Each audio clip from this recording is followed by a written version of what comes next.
At 3:47 a.m., Elena Martinez sits in a rain-soaked safe house, staring at a television screen that's destroying her entire world. The man she abandoned everything for, Adrian Moretti, the most dangerous crime boss in the city, stands at an altar in a $1,000 suit, sliding a ring onto another woman's finger. 6 months ago, he promised her freedom. He promised her forever. He promised he would choose her over his empire. She left her life, her career, her identity behind to wait for him. Now she understands the truth. She was never his choice. She was always his secret, his lie, his biggest mistake. If you want to see how Elena rises from this betrayal, stick around until the end. And don't forget to hit that like button and comment what city you're watching from. I want to see how far this story travels. The rain hadn't stopped for 3 days.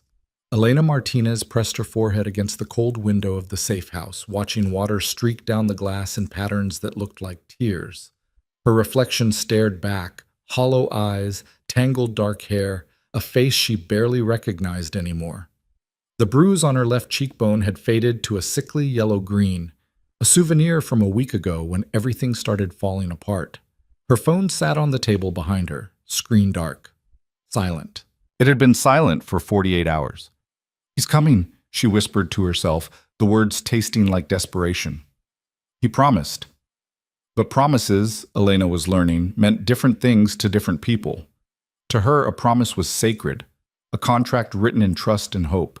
To Adrian Moretti, promises were probably just another tool in his arsenal, something to deploy when convenient and abandon when necessary. She turned away from the window, hugging herself against the chill that had nothing to do with the temperature. The safe house was barely furnished, a couch with springs poking through worn fabric, a table with uneven legs, a kitchenette that smelled like rust and old cigarettes. Adrian had arranged it 3 months ago, back when their secret relationship still felt romantic instead of suffocating. "Just in case," he'd said, tucking a strand of hair behind her ear with surprising gentleness for a man who'd allegedly killed 17 people. "If things ever get complicated, you come here. You wait for me. I'll always find you." Elena walked to the table and picked up her phone, checking for the 100th time. No missed calls, no texts, no word from the man who'd turned her entire existence upside down and promised to put it back together in a better configuration. The television in this corner flickered with late-night programming, infomercials, and old movies. She'd turned it on for noise, for company, for any sound that wasn't the rain or her own anxious breathing. Now she grabbed the remote, about to switch it off, when the local news interrupted with a breaking story. "We're coming to you live from Street, Catherine's Cathedral, where business mogul Adrian Moretti is marrying socialite Victoria Castellano in what's being called the wedding of the decade." The remote slipped from Elena's fingers and hit the floor. On the screen, St. Catherine's Cathedral blazed with lights despite the rain. Limousines lined the street, photographers crowded the barriers. And there, stepping out of a black car in a dove-gray gown that probably cost more than Elena made in a year, was a woman with perfect blonde hair and a smile that belonged on magazine covers. Victoria Castellano. Old money, political connections, everything Adrian's world valued, everything Elena wasn't. "No," Elena breathed, moving closer to the television.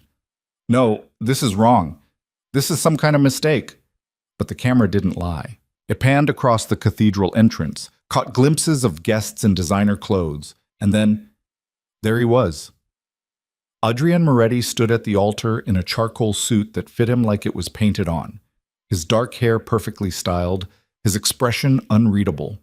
The same man who'd held Elena 3 nights ago and sworn he was leaving his empire, his obligations, his entire blood-soaked legacy behind. The same man who'd traced her scars and kissed her wrists and promised her a small house by the ocean where nobody would know their names. "We're just waiting for the ceremony to begin," the reporter narrated. "Sources say this union represents a significant alliance between the Moretti and Castellano families." Elena's legs gave out. She sank onto the couch, unable to tear her eyes away as the ceremony began. As Adrian took Victoria's hands, as some priest Elena couldn't hear spoke words that were supposed to mean forever. Her phone buzzed. She grabbed it with shaking hands, hoping, praying for an explanation, an apology, anything. Unknown number. "He played you. Get out of the safe house. They're coming." Elena stared at the message, her brain struggling to process. Before she could respond, before she could think, the television showed Adrian sliding a ring onto Victoria's finger. The kiss was perfunctory, businesslike, but it was real. He'd married her. He'd actually married someone else. Elena turned off the television with numb fingers. The silence that followed was somehow louder than the news had been. She sat in the dark safe house, in the city that had become her prison, and felt something inside her chest crack clean in half. 6 months ago, she'd been someone else entirely. 6 months earlier. Trauma 2, we've got an incoming GSW, ETA, 3 minutes. Elena yanked on fresh gloves, her fourth pair that shift. St. Mary's emergency department on a Friday night was controlled chaos, screaming kids with broken bones, elderly patients with chest pain, the usual parade of humanity at its most vulnerable. "What have we got?" she called to the paramedics bursting through the doors. Male, approximately 35, single gunshot wound to the left shoulder, significant blood loss. Elena's training kicked in as they transferred the patient to the gurney. But when she got her first clear look at his face, something in her chest stuttered. He was beautiful in a dangerous way. Sharp jawline darkened with stubble, dark hair matted with sweat and rain, gray eyes that locked onto hers with an intensity that should have been impossible for someone who'd been shot, even unconscious. He looked like trouble.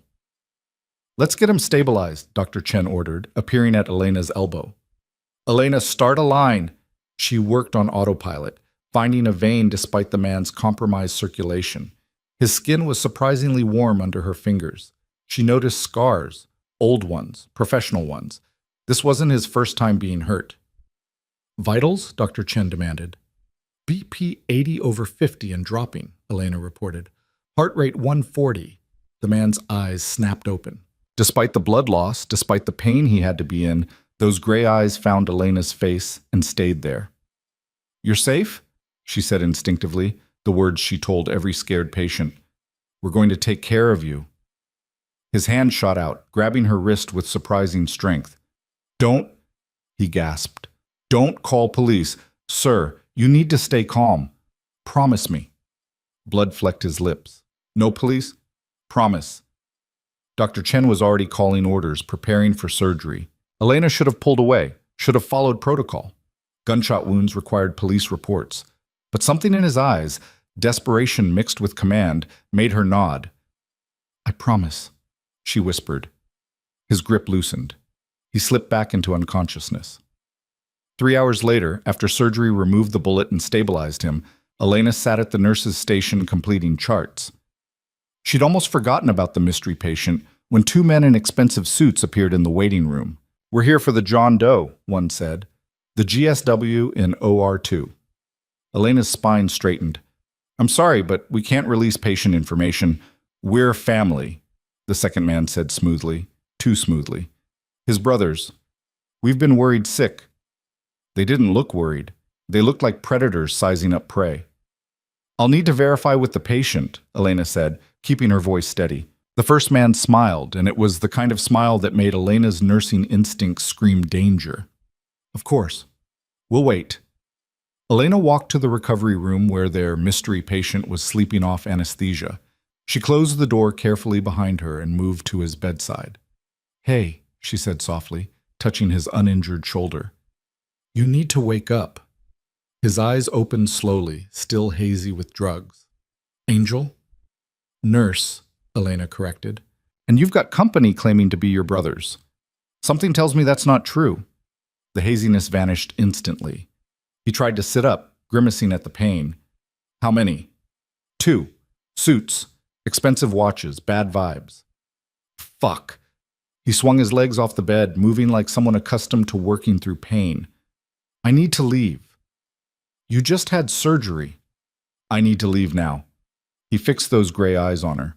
"They're not my brothers. They're here to finish what the bullet started." Elena's heart hammered. This was beyond her scope, beyond anything in her nursing textbooks. "There's a service exit." "Show me." She shouldn't have. Every regulation, every policy, every ounce of common sense said she should call security. But Elena had grown up in neighborhoods where you learned to recognize genuine fear versus manipulation. And this man was genuinely afraid. "Follow me," she said, and try not to bleed through your bandages." They made it halfway down the corridor before the suited men appeared at the far end. Elena didn't think. She grabbed the patient's good arm and pulled him into a supply closet, pressing a finger to his lips. Through the crack in the door, she watched the men pass. Heard one of them talking on a phone. "He's here somewhere. Find him. Mr. Moretti wants this cleaned up tonight." Moretti. The name rang a bell, distant and ominous. After the footsteps faded, Elena led the patient through a maze of hallways. Only staff knew, down 2 flights of service stairs and out into the rain-soaked alley behind St. Mary's. "Thank you," he said, and despite the pain etched into his face, his voice was genuine. "You didn't have to—" "You're going to rip your stitches," Elena interrupted, because focusing on the practical kept her from thinking about what she'd just done. "You need antibiotics, pain management, wound care. I have people who can handle that." "People who can handle bullet wounds. What exactly do you do?" He smiled, and it transformed his face from dangerous to devastating. "Nothing legal." "I gathered that." Elena pulled out her phone. "What's your number?" "Why?" "Because in 3 days, those stitches need checking. In 7 days, they come out. You can go to your illegal bullet wound people, or you can text me and I'll meet you somewhere. Your choice." He studied her for a long moment. Rain plastered his dark hair to his forehead. Blood was seeping through his hospital gown. He looked like a fallen angel, beautiful and doomed. "Adrian," he said finally. "My name is Adrian." "Elena." She held out her phone. "Number?" He entered it with one-handed efficiency. "Why are you helping me, Elena?" "Because I'm a nurse," she said simply, "and I promised I'd take care of you." 3 days later, her phone buzzed at 11 p.m. while she was curled up on her couch with bad reality TV and cheaper wine. Stitches hurt. "Is that normal?" Adrian Elena smiled despite herself. "Depends. Have you been taking the antibiotics I told you to get?" "Yes, Nurse Martinez. Are you running a fever?" "No. Then yes. Pain is normal. Take ibuprofen. Rest. Don't do anything stupid." A pause. Then, "Too late. I've already done several stupid things today." "Like what?" "Like texting you when I should be disappearing." Elena's fingers hovered over the keyboard. This was her exit point, the moment where she could politely disconnect and return to her safe, boring, uncomplicated life. Instead, she typed, "Where are you?" "Looking at the city from very high up." "That's vague. I'm a vague person. It's part of my charm. I haven't noticed any charm yet. Then I'm doing something wrong. Let me fix that. Can I see you?" Every rational cell in Elena's brain screamed no. This man was trouble-wrapped in expensive tailoring and danger. He'd been shot by people who wanted him dead. He'd admitted to doing illegal things. "Tomorrow," she typed. 2 p.m. Riverside Park, North Entrance. "I'll check your stitches. It's a date. It's a medical consultation." Even better. Elena set her phone down and told herself she was being professional, maintaining continuity of care, ensuring patient recovery. She told herself this had nothing to do with the way Adrian's eyes had found hers in the trauma bay, or the way he'd said "angel" while waking up from anesthesia. She told herself a lot of lies that night. What's up? Adrian was waiting on a bench when Elena arrived, wearing jeans and a black Henley that probably cost more than her entire wardrobe. Dark sunglasses hid his eyes, but she could feel his attention on her as she approached. "You came," he said. "I said I would." Elena sat beside him, maintaining professional distance. "Lift your shirt." "Usually women buy me dinner first." "Shirt. Now." He obeyed, revealing a torso that confirmed Elena's suspicion. This man spent time staying in dangerous shape. The bandage was clean, properly applied. She peeled it back gently, examining the wound. "Who did this?" she asked. "It's good work. Family doctor. He's used to my particular needs." "Needs like bullet wounds?" "Among other things." Adrian watched her rewrap the bandage with fresh gauze. "You have good hands. Gentle." Elena ignored the way his voice curled around the word gentle. "The wound is healing well. You've been lucky."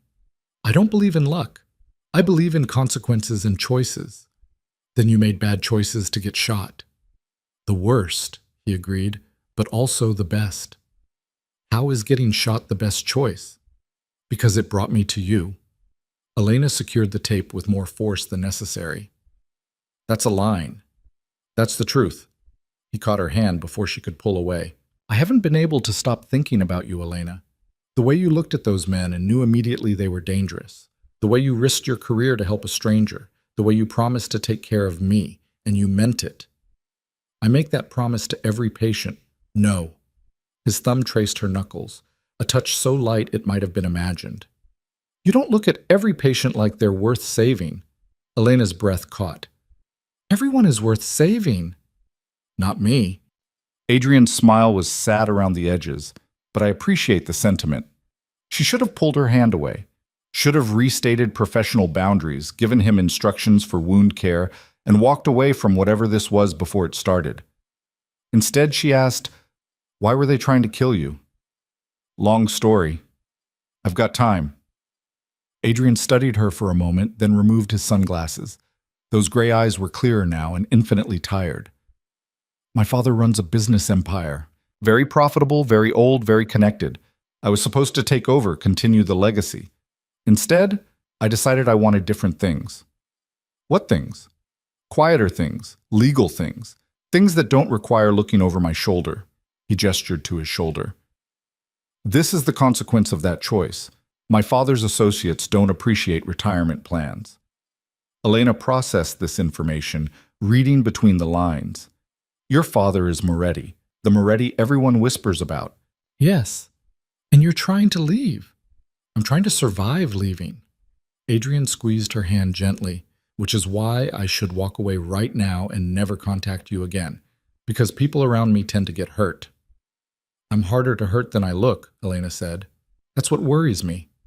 He stood, moving carefully to protect his injury. Thank you for checking the stitches, Nurse Martinez. Elena, she corrected. Just Elena. Elena. Her name sounded different in his voice, like something valuable. If I asked you to have coffee with me next week, would you say yes? Every warning bell in Elena's head was ringing. This man was dangerous, complicated, wrapped up in a world she'd spent her whole life avoiding. Getting involved with him was potentially the worst decision she could make. Yes, she heard herself say. I'd say yes. Adrian smiled, and it was the real thing this time. No shadows, no calculation, just genuine pleasure. Tuesday, that cafe on Market Street with the terrible coffee and amazing pastries. How do you know about that place? I know everything about this city. It's survival. He walked away before Elena could respond, moving through the park like someone who'd learned to disappear in plain sight. She sat on the bench long after he'd gone, wondering what the hell she'd just agreed to. Her phone buzzed. Thank you for today. For the medical care and the conversation. You're remarkable. Adrian Elena smiled despite every rational objection in her head. You're welcome. Rest that shoulder. Only if you promise to scold me if I don't. I absolutely promise. Then I'll be the most obedient patient you've ever had. Somehow, Elena doubted that. Tuesday's coffee turned into Thursday's dinner. Thursday's dinner turned into Saturday's walk through the botanical gardens. Saturday turned into a month of stolen hours where Elena learned that Adrian Moretti was nothing like his reputation and everything like his reputation, all at once. He was gentle with her, always, opening doors, remembering how she took her coffee, listening when she talked about difficult shifts at the hospital. But she also noticed the way he positioned himself between her and potential threats, the way his eyes constantly scanned their surroundings, the way he never sat with his back to a door. You're always watching, she said one evening as they shared takeout in her apartment. Always calculating. Old habits. Adrian set down his chopsticks. Hard to unlearn 20 years of survival training. Tell me about it. Your life before this? You don't want to know that person. I want to know you, Elena corrected. All of you. So he told her. Not everything. She could sense the things he held back, the darkest corners he wouldn't let her see. But enough. Enough about a childhood spent learning to fight before learning to read, about a father who valued power over everything, about the first time Adrian realized his family's business empire was built on broken people and blood money. I was 12, he said quietly. My father took me to a warehouse, showed me a man tied to a chair, told me the man had stolen from us, and that consequences mattered more than mercy. Then he handed me a gun. Elena's hand found his. Did you? No, I threw up instead. Disappointing start to the family legacy. Adrian's laugh was bitter. Took me another decade to understand I wasn't weak for refusing. I was just different, wrong-shaped for the life they'd planned. You're not wrong-shaped, Elena said firmly. You're perfectly shaped for who you're supposed to be. And who's that? Someone better than your history, someone choosing differently. Adrian pulled her close, pressing his forehead to hers. You make me want to believe that. Then believe it. They've been careful not to rush the physical side of things, both of them dancing around the obvious attraction, both aware that once they crossed that line, there'd be no going back. But that night, with rain tapping against the windows and truth hanging in the air between them, Elena kissed him first. It started gentle, a question more than a demand. Adrian answered by cradling her face in his hands like she was something precious, kissing her back with a reverence that made her chest ache. When he pulled back, his eyes searched hers. Are you sure? He asked. Because once I have you, Elena, I won't want to let go. Then don't let go, she whispered. He didn't. What? 2 months into whatever they were, relationship felt too small a word for the way Adrian had woven himself into her life. Elena's roommate Jenna cornered her in their kitchen. Okay, spill. Who is he? Elena focused very hard on her coffee. Who is who? The guy who's got you smiling at your phone like a teenager, the one who sends you flowers at the hospital, the mystery man you disappear with 3 nights a week. His name is Adrian. We're seeing each other. Seeing each other? Jenna's eyebrows climbed. That's very vague. It's complicated. Complicated how? Is he married? Criminal? Secretly a vampire? He's trying to get out of a difficult family situation, Elena said carefully. It's taking time. Jenna studied her for a long moment. You're falling for him. I've already fallen. Does he feel the same way? Elena thought about the way Adrian looked at her when he thought she wasn't watching, the way he'd shown up at her apartment at 2 a.m. last week, not for sex, but because he'd had a nightmare and needed to know she was real. The way he'd said her name the first time they made love, like a prayer and a promise combined. Yes, she said. He feels the same way. Then what's the problem? Elena wished she had an answer that made sense. But how did you explain that the man you loved was trying to escape a world that didn't let people escape? That every moment with him felt borrowed, temporary, like something that could shatter with one wrong move? Her phone buzzed. Need to see you. Something's happened. Elena's stomach dropped. I have to go. Elena, I'll be careful, I promise. She met Adrian at the safe house. The first time she'd seen it, before it became a prison. He was pacing when she arrived, running his hands through his hair in a gesture she'd learned meant he was working through something bad. What's wrong? She asked. My father knows about you.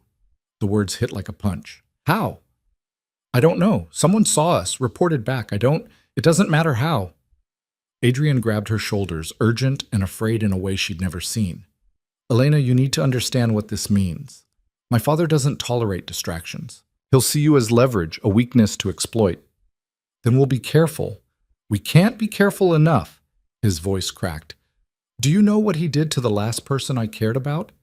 Do you want me to describe it?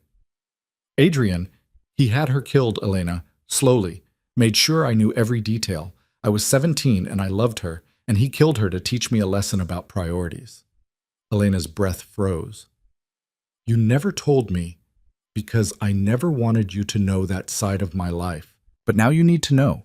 You need to understand what my father is capable of. Adrian's hands shook against her shoulders. I can't lose you. I won't survive losing you. Then what do we do?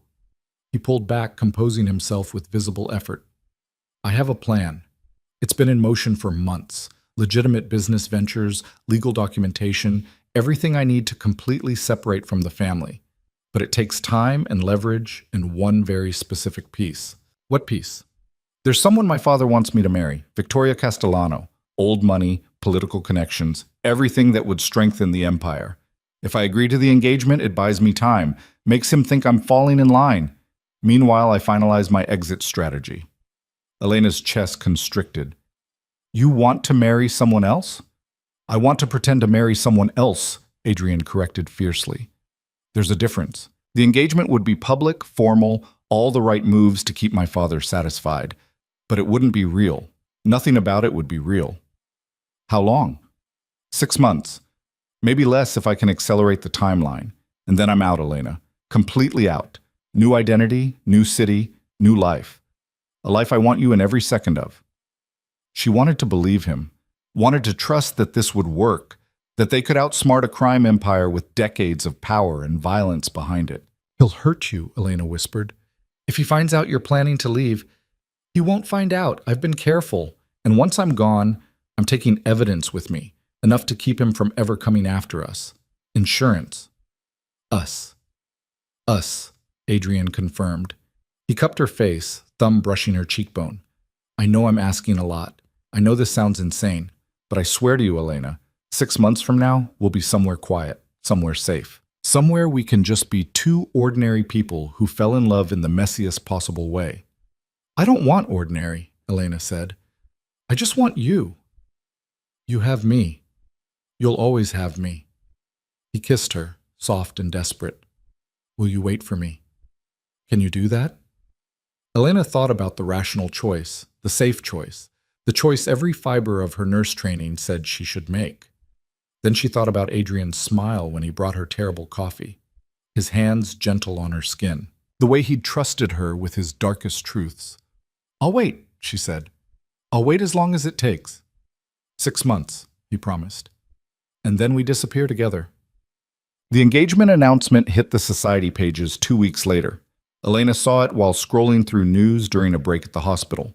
Adrian Moretti and Victoria Castellano, the merger of two powerful families, the romance of the decade. The photo showed them at some charity gala, Adrian in a tuxedo and Victoria in diamonds. They looked perfect together, matched, like they'd been designed by the same expensive architect. Elena's phone buzzed. Don't believe what you see. None of it's real. Only you are real. Adrian. She wanted to believe him. She tried. But as the weeks crawled past and their secret meetings became more rushed, more careful, more afraid, Elena felt something shifting inside her, some certainty cracking. I miss you, she said one night in the safe house, wrapped in Adrian's arms after he'd made love to her like she was something he was trying to memorize. I'm right here. You're at galas with her, dinner parties, fundraisers. I see the photos. Photos aren't truth. Adrian tilted her chin up. Truth is this, you and me. What we have when nobody's watching. When do we stop hiding? Soon. He kissed her forehead. I promise. Soon. But soon became a moving target. The engagement stretched from formal to serious. Wedding plans began, tentative dates, venue options, dress fittings that Victoria apparently enjoyed narrating to anyone who'd listen. 3 months in, Elena sat in her apartment while Jenna watched her with worried eyes. You're disappearing, Jenna said bluntly. Into him. Into this secret relationship that's taking everything and giving you nothing back. That's not true. When's the last time you went out with friends? Took a shift you didn't have to? Did anything that wasn't waiting for him to text? Elena opened her mouth to argue, closed it, opened it again. He needs me. What do you need? The question sat between them, unanswerable. 4 months in, Adrian showed up at Elena's apartment at midnight, exhausted and wired. We need to move up the timeline. What happened? Victoria's pregnant. The words punched the air from Elena's lungs. What? It's not mine. We've never... Adrian paced, frantic. It's not mine, but she's claiming it is. My father is ecstatic, wants to move the wedding up. I need to leave now, Elena. Not in 2 months. Now. Okay. Elena's hands were shaking. Okay, what do we do? I've arranged everything. Next week, there's a window. My father will be out of the country. Security will be minimal. I'll collect the insurance documents, transfer the necessary funds, and we run. Together. Where? I have a place in mind. Small town, Montana. Middle of nowhere. We can disappear there. Elena looked around her apartment, the life she'd built, the career she'd worked for, the friends she'd made. I'll need to quit my job. Tell Jenna something. Tell her you're taking a travel nursing contract. Don't give her details. The less people know, the safer everyone is. Adrian, this is really happening? He pulled her close and she could feel his heart hammering against her chest. This is really happening. 1 week, Elena, 7 days, and then we're free. She believed him. She believed him when he texted coordinates for the safe house. She believed him when he said to pack light and leave her phone behind. She believed him right up until she sat alone in that rain-soaked safe house, watching him marry Victoria Castellano on live television. Now, sitting in the dark with that unknown numbers warning still glowing on her screen, Elena finally understood the truth. She'd been the secret, the side story, the complication that needed to be managed. She'd never been the choice. The door to the safe house rattled. Elena's head snapped up, terror flooding her system. But it wasn't men in expensive suits. It was a woman in a black raincoat, hood up, face partially obscured. "We need to go," the woman said. "Right now." "Who are you?" "Someone who doesn't want to see you dead. Adrian's father knows about this place. He's sending people to clean up his son's mess. That's you, in case you're unclear." Elena grabbed her bag. Everything she owned now fit in one duffel. "Where? Anywhere but here. Move." They ran through rain-soaked streets, the woman moving with the same predatory efficiency as Adrian. Ex-military, Elena's brain cataloged distantly. Trained, dangerous. 3 blocks away, the woman pulled Elena into a 24-hour diner, shoved her into a back booth. "Coffee?" the woman ordered the waitress. 2 cups, black. Elena studied her rescuer in the fluorescent light. Mid-30s, sharp features, eyes that had seen violence and made peace with it. "Who are you?" Elena asked again. "Name's Reese. I work for people who have an interest in keeping Moretti's world destabilized. Your destabilization." "I'm what?" "You're proof his golden son was planning to run, that Adrian was gathering evidence to use against his own father. That information is valuable." Reese sipped her coffee. "So valuable that Moretti Sr. wants you gone before you can tell anyone what you know." "I don't know anything." "You know Adrian was leaving. You know about the insurance documents. You know enough to be a problem." The coffee arrived. Elena wrapped her hands around the cup, trying to stop shaking. "Did Adrian know? That his father would send people after me?" Reese's expression softened slightly. "I think Adrian believed he was smarter than he was. I think he genuinely planned to run with you. But when his father threatened everyone you'd ever cared about unless Adrian went through with the wedding, he chose what he thought was the noble option. But he left me here to die. He left you here thinking you'd be safe. Different thing. Still stupid, but different." Elena laughed, and it came out broken. "So what now? You're my bodyguard?" "I'm your exit strategy. I can get you out of this city, set you up somewhere new. But you need to understand, if you surface, if you contact anyone from your old life, Moretti finds you, and then my job gets a lot harder." "Why do you care?" "I don't, but my employers do, and they pay well." Reese slid a phone across the table. "There's one number in here. Mine. You run into trouble, you call. Otherwise, you disappear. New name, new city, new life. Can you do that?" Elena thought about St. Mary's emergency department, about Jenna, about the version of herself who'd believed in Adrian's promises. "Yes," she said. "I can do that." "Good." Reese stood. "There's a bus leaving in 40 minutes for Denver. Be on it. There's an envelope taped under your seat, cash, ID, instructions. Follow them exactly." "What about Adrian? What about him? Does he know I'm alive?" Reese's smile was thin and sharp. "He knows.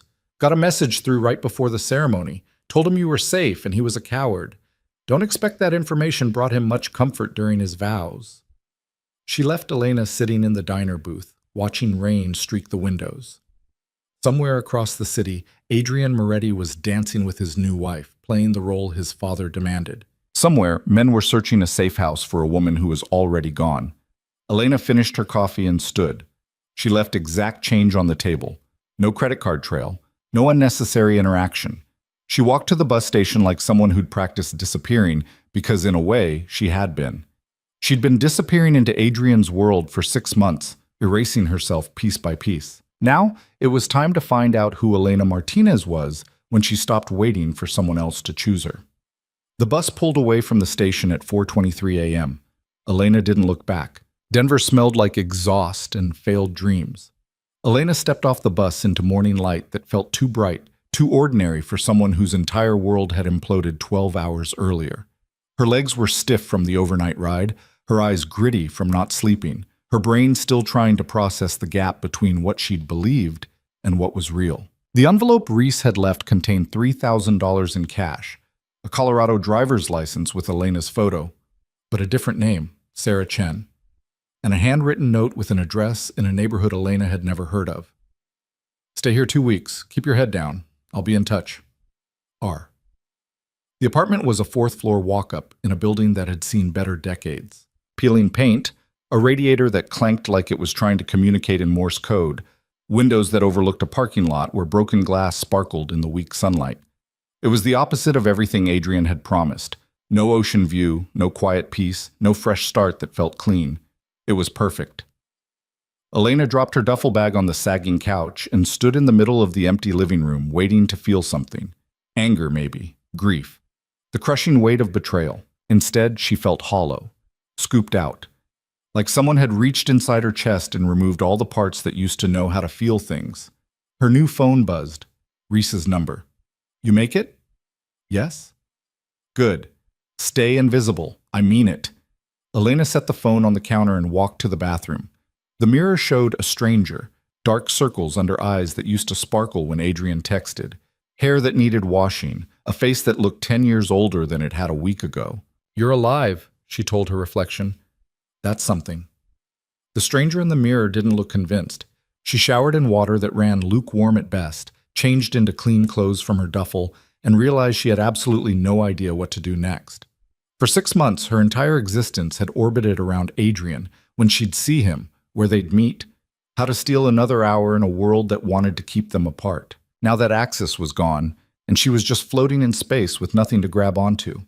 Her stomach growled. She'd forgotten to eat since yesterday's lunch. The corner store 3 blocks away sold instant ramen and bruised apples. Elena bought both with cash, counting out bills carefully. The cashier barely looked at her, just another anonymous face in a city full of them.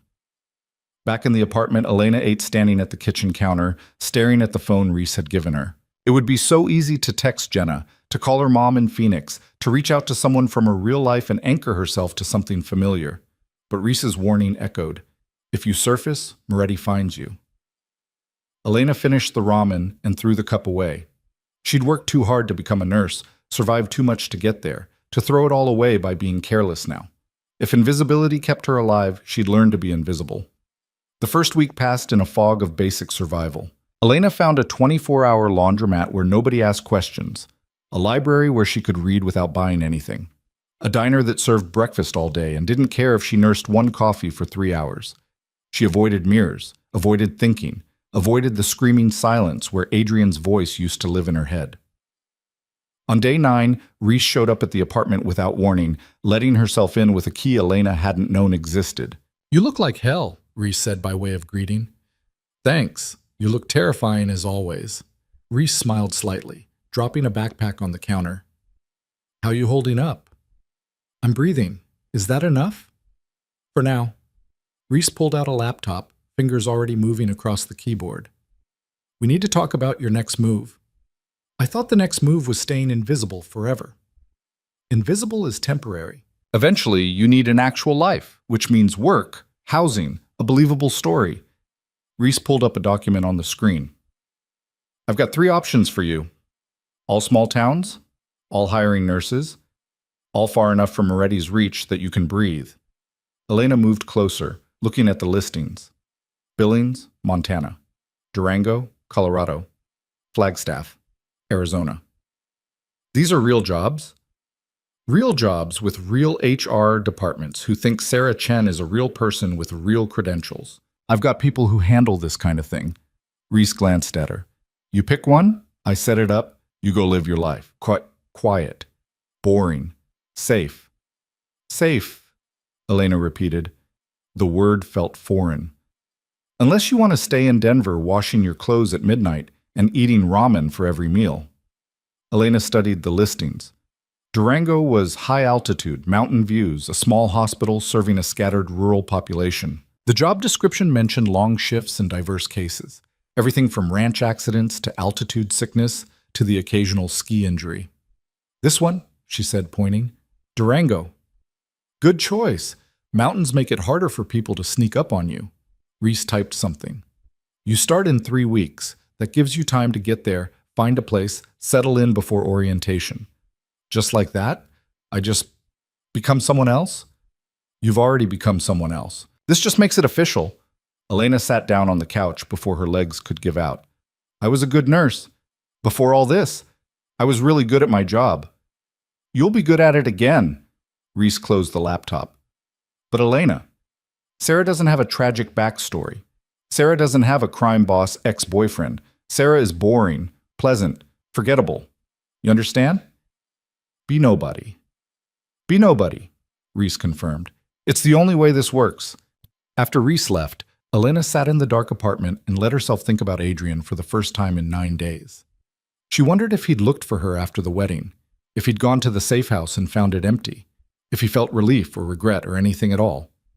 She wondered if Victoria knew about her, if the baby was real, if Adrian was playing house with his new wife while Elena learned to become a ghost.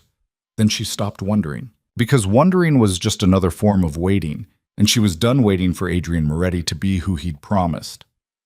2 weeks later, Elena, now Sarah Chen to everyone who asked, drove a used Honda Civic into Durango, Colorado, with everything she owned in the back seat.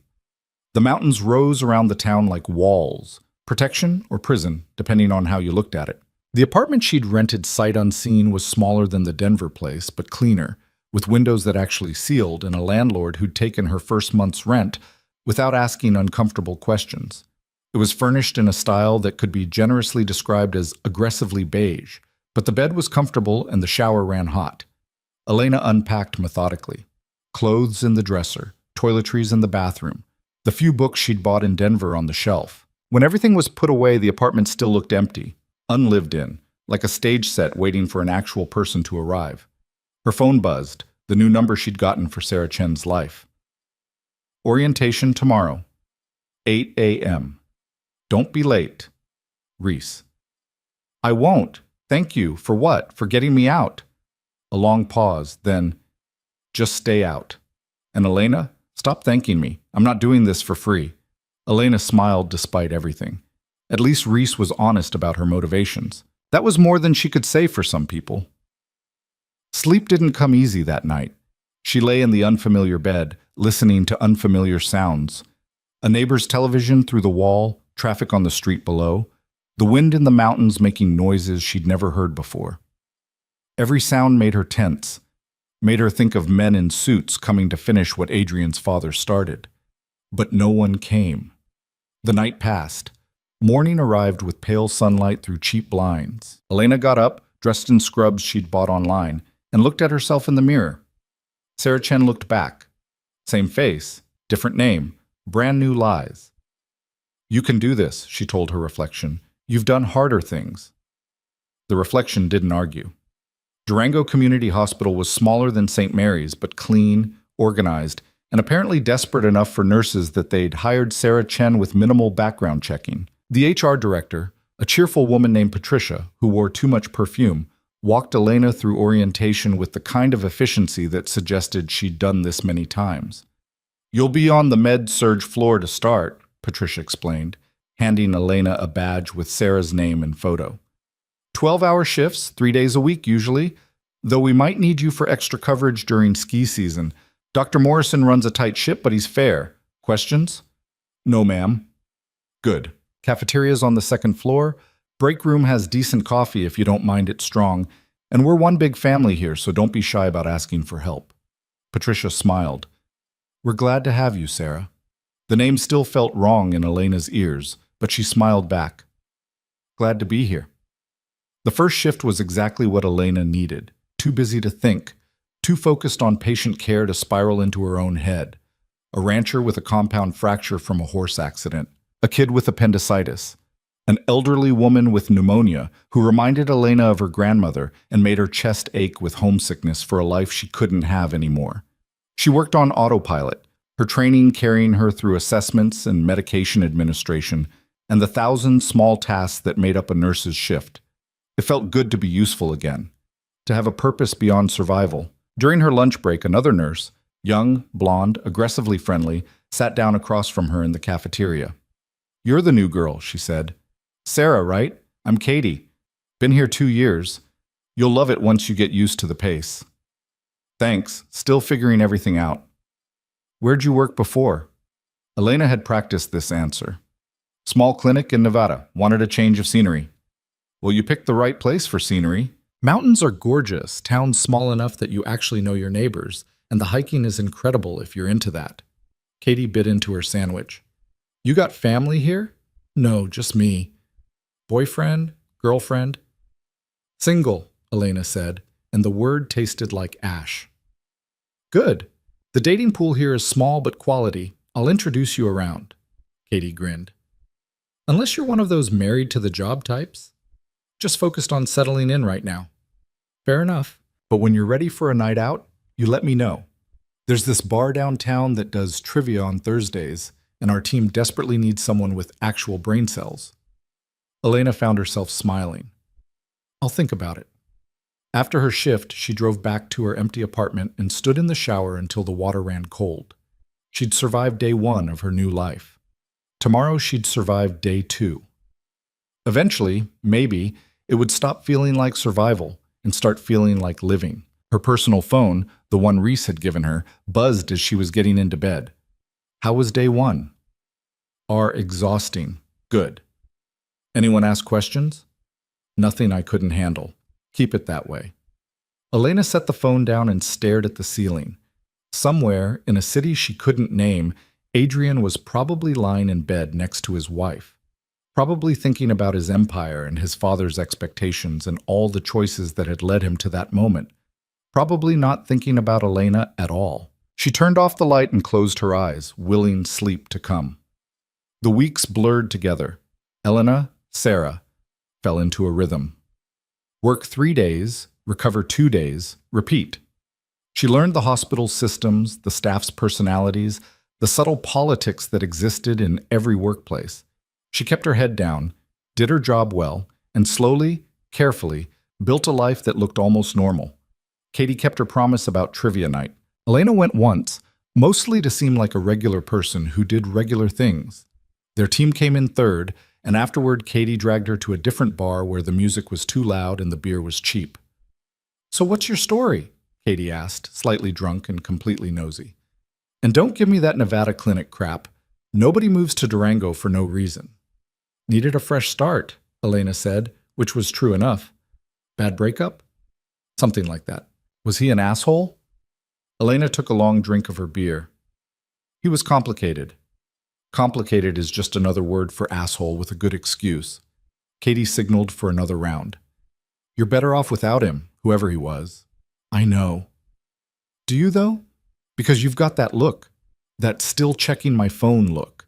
That maybe he'll call look." Elena set down her beer carefully. "He's not going to call." "Good.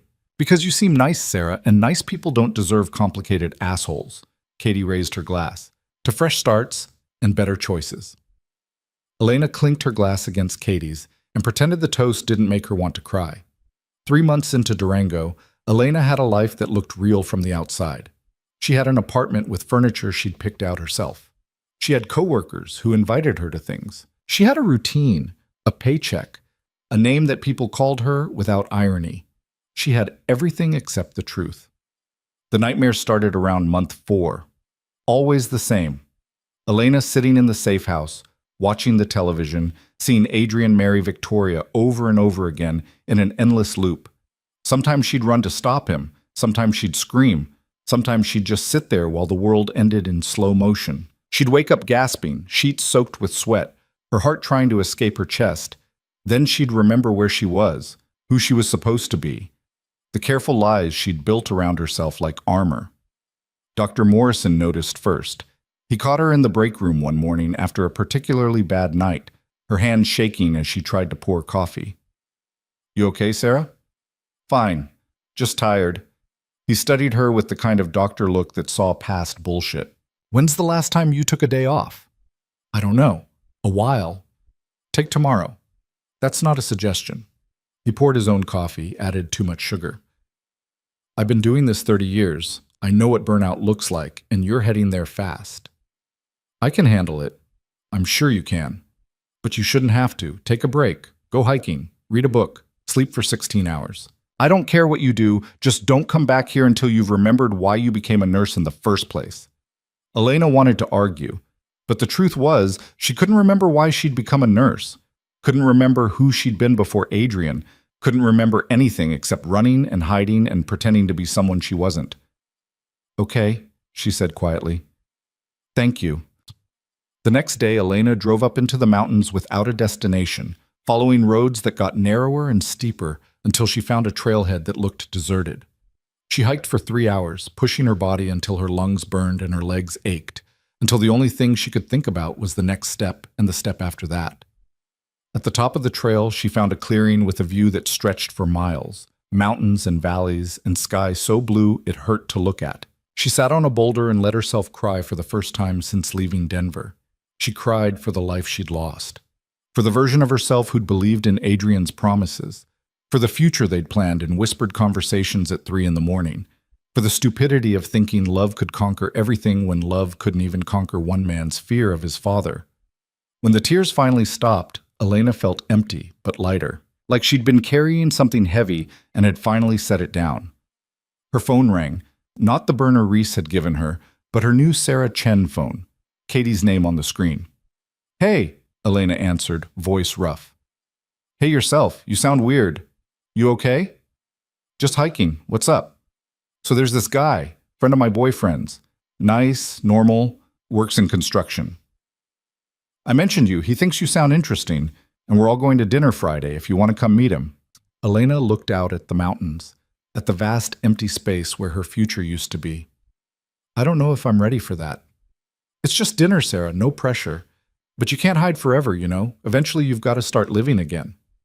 I am living. You're existing. There's a difference. Katie's voice softened. Look, I get it. Bad breakup, fresh start, all that. But part of starting over is actually starting, not just running in place. I'll think about it. That's all I'm asking. Friday at 7. I'll text you the address. After Katie hung up, Elena sat on the boulder for another hour, watching the sun move across the sky. Part of her wanted to say yes to dinner, to try being normal, to see if Sarah Chen could have something that Elena Martinez couldn't. But the larger part of her knew the truth. She wasn't ready. Maybe she'd never be ready. Because how did you let someone new in when the last person you'd trusted had left you sitting in a safe house while he married someone else? That night, back in her apartment, Elena's burner phone buzzed for the first time in weeks. Need to talk. Call me. Elena dialed immediately. What's wrong? Maybe nothing. Maybe something. Reese's voice was tight.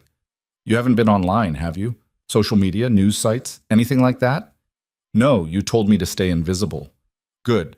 Keep it that way, but you should know there's been movement in Moretti's world. His wife filed for divorce 3 weeks ago, claimed the baby wasn't his, caused a whole scandal. Old man Moretti is furious. Adrian's been basically exiled from the family business. Elena's heart stopped. Why are you telling me this? Because exiled men do desperate things. And you're the one thing Adrian actually cared about. If he's looking for something to grab onto, he might come looking for you. He doesn't know where I am. He's got resources, Elena. Maybe not family resources anymore, but connections, money, motivation. I need you to be extra careful right now, extra invisible. If anything feels off, you call me immediately. Understand? Yes. I mean it. This guy broke your heart, but he's still dangerous. Not because he wants to hurt you, but because wanting to save you might get you killed. After Reese hung up, Elena sat in the dark apartment and let the information settle. Adrian was free, or at least free adjacent. The marriage had imploded exactly the way any marriage built on lies and strategy would. Part of her, the stupid, stubborn part that had loved him despite everything, wondered if he was okay, if he was safe. if exile from his father's world was freedom or just a different kind of prison. The smarter part of her knew it didn't matter. Whatever Adrian was going through, it wasn't her problem anymore. She'd survived without him, built a life without him, learned to sleep in a bed that didn't smell like his cologne, and wake up to mornings that didn't include his texts. She was done being collateral damage in someone else's war. Friday came. Elena almost didn't go to dinner. She stood in her apartment dressed in jeans and a sweater that Katie had proclaimed cute but approachable, and seriously considered calling with an excuse about a migraine or a last-minute shift. But Katie's words echoed, "Eventually, you've got to start living again." The restaurant was downtown, one of those farm-to-table places with exposed brick and Edison bulbs. Katie waved from a corner booth, her boyfriend Mark beside her, and across from them, a man who looked exactly like what you'd cast for nice guy with steady job. "Sarah, this is Connor," Katie said. "Connor, Sarah, there. Introductions done. Everyone be normal." Connor smiled, and it was a good smile, genuine, a little shy, no hidden agenda. "Nice to meet you, Sarah. Katie's told me absolutely nothing about you except that you're a nurse and you like trivia." "That's pretty much all there is to know," Elena said, sliding into the booth. "I doubt that, but we can start there." Dinner was easier than Elena expected. Connor was funny without trying too hard, asked questions without being invasive, and had the kind of steady, calm energy that probably came from working with his hands and sleeping well at night. He told stories about construction disasters and asked about nursing horror stories, and Elena found herself laughing at his description of a bathroom renovation gone catastrophically wrong. "So you just left the homeowner with a toilet in their front yard?" she asked. "For 3 days. In their defense, we did put a tarp over it." Connor grinned. "They left us a very angry review, but they also referred us to their neighbors, so I guess it evened out." After dinner, walking to their cars in the cool mountain air, Connor fell into step beside Elena. "I had a good time tonight," he said. "I know Katie ambushed you into this, but I'm glad she did." "Me too," Elena admitted. "Would you want to do it again sometime, without the Katie supervision?" Elena looked at him, really looked. He was handsome in an uncomplicated way. Seemed kind, seemed stable, seemed like exactly the kind of person Sarah Chen should be dating. "Yes," she heard herself say. "I'd like that." They exchanged numbers. Connor texted her before she'd even made it home. "Thanks for giving me a chance. Looking forward to next time." Elena stared at the message, waiting to feel something. Excitement, maybe. Anticipation. The flutter of new possibility. Instead, she felt tired and guilty, and like she was cheating on a ghost. She texted back anyway, "Me too," because Katie was right. She couldn't hide forever. Couldn't spend the rest of her life mourning something that had never been real in the first place.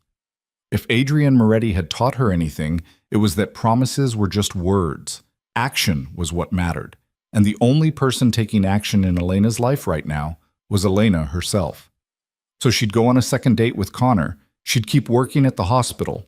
She'd keep building Sarah Chen's life one careful brick at a time. And if some nights she still woke up gasping from dreams of rain-soaked safe houses and televised weddings, well, nobody had to know about that except her. The second date with Connor happened on a Tuesday afternoon, both of them working around shift schedules.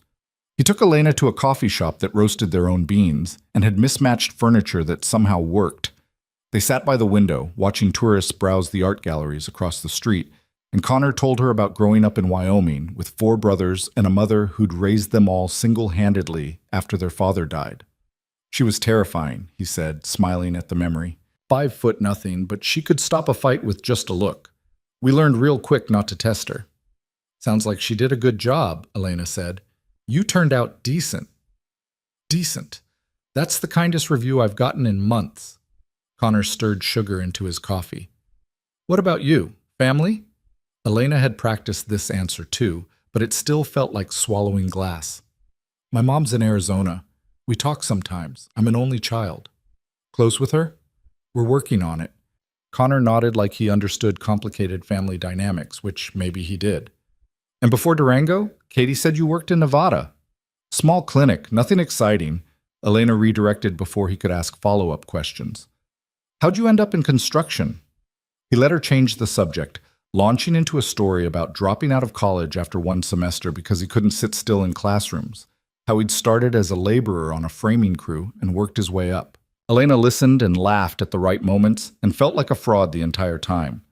Because Sarah Chen could sit here and have coffee with a nice man who had no idea she was a lie.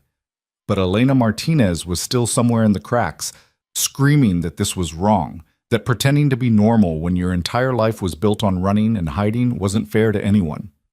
"You got quiet," Connor observed. "I'm boring you, aren't I?" "No, sorry, just tired, long shift yesterday. We can cut this short if you need to rest." "No," Elena said quickly. "I'm fine. Tell me about the project you're working on now."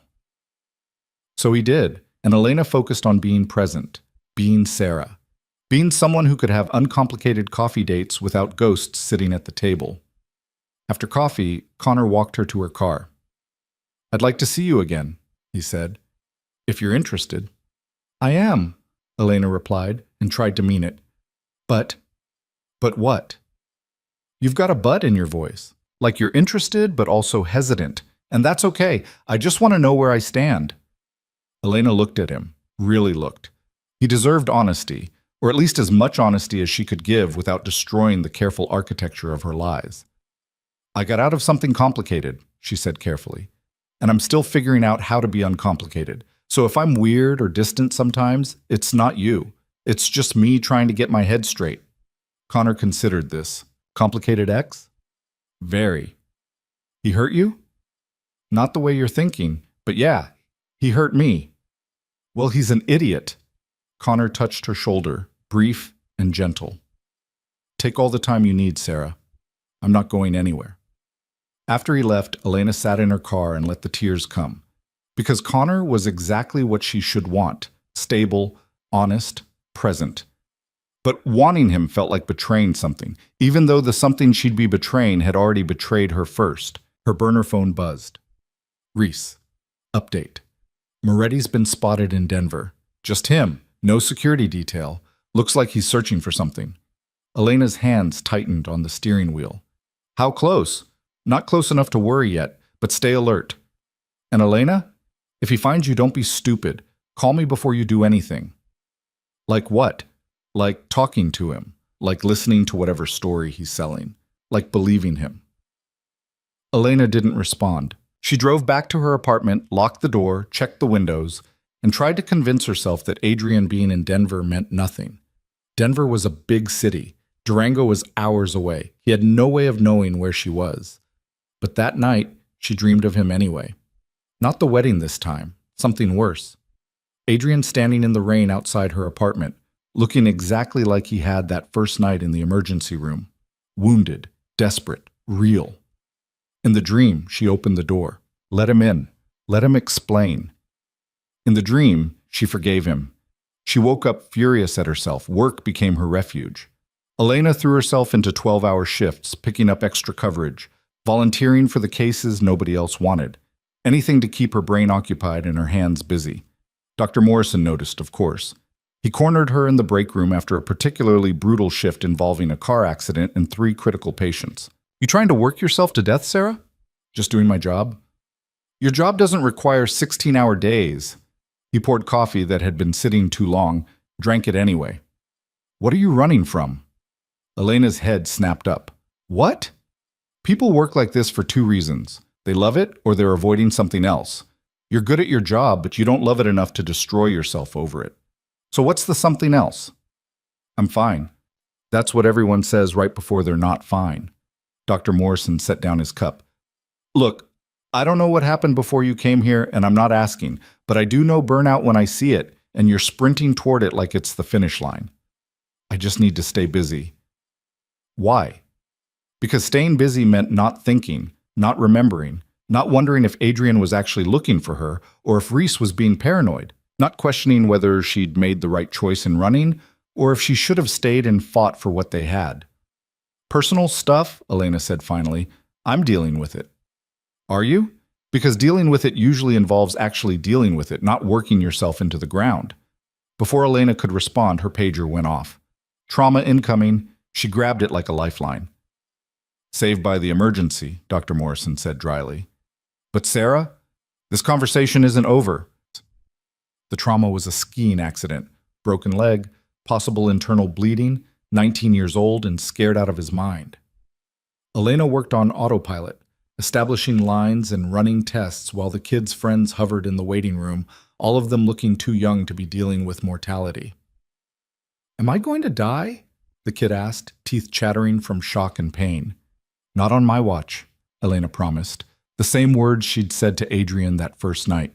The same words that had started everything. She pushed the memory away and focused on saving the life in front of her. Later, after the kid was stable and heading to surgery, Elena found his friends in the waiting room. 3 college students who'd pooled money for a ski trip, now facing the reality that fun could turn dangerous in an instant. He's going to be okay, Elena told them. Surgery will fix the leg, and the doctors are watching for internal injuries, but he's young and healthy. He'll recover. One of the girls started crying. Her boyfriend put an arm around her, looking relieved and exhausted. Thank you, he said, for taking care of him. Elena nodded and walked away before they could see her own eyes watering, because she was thinking about Adrian's friends, if he had any, about who'd been there to take care of him when his world imploded, about whether he was alone now, exiled and searching, or if he'd found new people to trust. She was thinking about him too much. Again. Her phone buzzed. Connor. Hey, I know you're working, but wanted to say hi. Hope your shift is going okay. Elena stared at the message. Connor was safe. Connor was simple. Connor didn't come with fathers who ordered hits or empires built on blood or marriages of convenience that ended in public scandal. Shifts brutal, but managing. Thanks for checking in. Want to get dinner when you're off? Or is that too presumptuous? Dinner sounds good. I'll text you when I'm done. She pocketed the phone and went back to work, trying to ignore the guilt that came with using Connor as a shield against her own thoughts. Dinner happened at a burger place Connor swore had the best sweet potato fries in Colorado. He wasn't wrong. Elena ate and listened to him talk about a deck renovation that had turned into a full structural overhaul, and tried to be present in the moment instead of wondering if Adrian had ever tried sweet potato fries or if his world of expensive restaurants and strategic dinners included things as simple as good fries and easy conversation. You're doing it again, Connor said gently. Doing what? Disappearing. You're sitting right here, but you're somewhere else. Elena set down her burger. I'm sorry, I don't mean to preach. I'm not mad, just curious. Where do you go when you check out like that? Nowhere good. Connor waited, patient in a way that made Elena's chest ache. I told you about my ex, she said finally. The complicated one. I thought I was over it, thought I'd moved on, but apparently I'm worse at moving on than I thought. How long ago did it end? 6 months? Almost 7?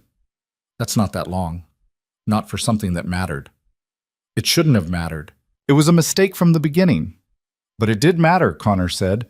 Otherwise you wouldn't still be stuck on it. Elena looked at her plate, at the half-eaten burger and cooling fries. He promised me things. A future. A way out of the life he was stuck in. And I believed him. I left everything. My job, my friends, my apartment. I waited for him to keep his promise. And instead I watched him marry someone else on television while I sat alone in a place he'd told me was safe. The words came out flat, factual, like she was reciting someone else's story. Connor was quiet for a long moment. That's brutal. Yeah. And you're here now because you ran. I'm here because staying would have gotten me killed. His father doesn't like loose ends. Jesus, Sarah. Connor reached across the table, covered her hand with his. I'm sorry. I had no idea it was that serious. It's not your problem. Maybe not. But I'm making it my business to help you forget him, if you'll let me. Elena looked at their hands, Connor's rough with calluses and scars from work, hers marked with needle sticks and years of washing. 2 people trying to build something normal out of the wreckage of their separate pasts. I want to let you, she said honestly. I'm just not sure I know how. Then we'll figure it out together. No pressure, no timeline, just 2 people having dinner and seeing where it goes. It should have been romantic. It should have been exactly what Elena needed. Instead, it felt like settling. But maybe settling was what grown-ups did. Maybe the grand passion she'd had with Adrian was just the universe's way of teaching her what not to want. Maybe quiet and stable and safe was the actual goal, and everything else was just fireworks that burned too bright and left you with nothing but smoke. Okay, Elena said, let's see where it goes. Connor smiled, squeezed her hand, and signaled for the check. That night, Elena lay in bed and let herself think about Adrian for exactly 5 minutes. It was a trick she'd learned. Set a timer, allow the thoughts, then lock them away when the time was up. Contained grief was manageable grief. She thought about his hands on her skin, his voice in the dark, the way he'd looked at her like she was the only real thing in a world of performance and lies. She thought about believing him, trusting him, loving him so completely that she'd abandoned everything familiar to chase his promises.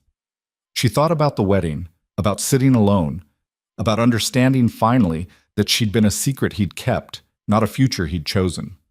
When the timer went off, Elena got up, washed her face, and went to bed. Tomorrow she'd work another shift. Tomorrow Connor would probably text something sweet. Tomorrow she'd continue building Sarah Chen's life one careful day at a time. Tomorrow Adrian would still be in Denver, searching for something he'd never find, because the Elena he'd known didn't exist anymore. The week passed in a blur of work and deliberate normalcy. Elena had coffee with Katie, went on another date with Connor, picked up an extra shift to cover for a sick coworker. She was so focused on performing normal that she almost missed the man watching her from across the hospital parking lot. Almost. Elena's nursing instincts, the ones that had kept her alive in bad neighborhoods and dangerous situations, screamed at her to notice. She looked up from unlocking her car and saw him standing near a black sedan. Expensive suit, dark hair, wrong posture for a visitor or patient. Their eyes met across 50 feet of asphalt. Not Adrian, but someone who worked for him, or had worked for him, or was looking for him. Elena knew the type. She got in her car with deliberately casual movements, started the engine, and drove away like nothing was wrong. She took a route that wound through residential streets, checking her rearview mirror obsessively. The black sedan appeared 3 turns later, staying back but definitely following. Elena's heart hammered. She pulled out her phone, almost dialed Reese, then stopped. If she called for help, the conversation would be documented. If this went wrong, it would put Reese at risk too. Instead, Elena drove to the police station, pulled into the parking lot, and sat there with her engine running. The black sedan drove past slowly, then disappeared around the corner. She waited 20 minutes. Nothing. Finally, she drove to her apartment via a maze of random turns and backtracking. No one followed. But when she got home, she locked every window, checked every closet, and slept with her phone in her hand. The next morning, a text from an unknown number. We need to talk. Tonight, 9 p.m. The Overlook on Canyon Road, come alone. Elena stared at the message. Every instinct said, don't go. This is a trap. You're not that stupid. But another part of her, the part that had loved Adrian, that still sometimes woke up reaching for him, needed to know, needed to understand why someone was following her now, months after she'd disappeared. She texted Reese, got contacted, meeting tonight at 9, Canyon Road Overlook. Reese responded immediately, absolutely not, do not go, I'm going, then I'm coming with you. They said come alone, and you're stupid enough to listen? I need to know what this is about. A long pause, then, fine, but I'm watching from distance. Anything goes wrong, I'm there in 30 seconds. Do not be a hero. Elena spent the day at work trying to focus on patients instead of the meeting. She failed spectacularly, nearly administering the wrong medication to a diabetic patient before Katie caught the error. Where's your head today? Katie demanded. Sorry, distracted. No kidding, you almost killed Mrs. Patterson. What's going on? Nothing, just tired. Katie studied her with narrowed eyes. You're a terrible liar, Sarah. Whatever it is, be careful, okay? I will. At 8:45, Elena drove up Canyon Road to the Overlook, where tourists took photos during the day. At night, it was deserted, just empty parking lot and a view of Durango's lights spread below like fallen stars. The black sedan was already there. Elena parked next to it, left her engine running, and waited. The sedan's driver door opened. A woman got out, tall and blonde and familiar in a way that made Elena's stomach drop.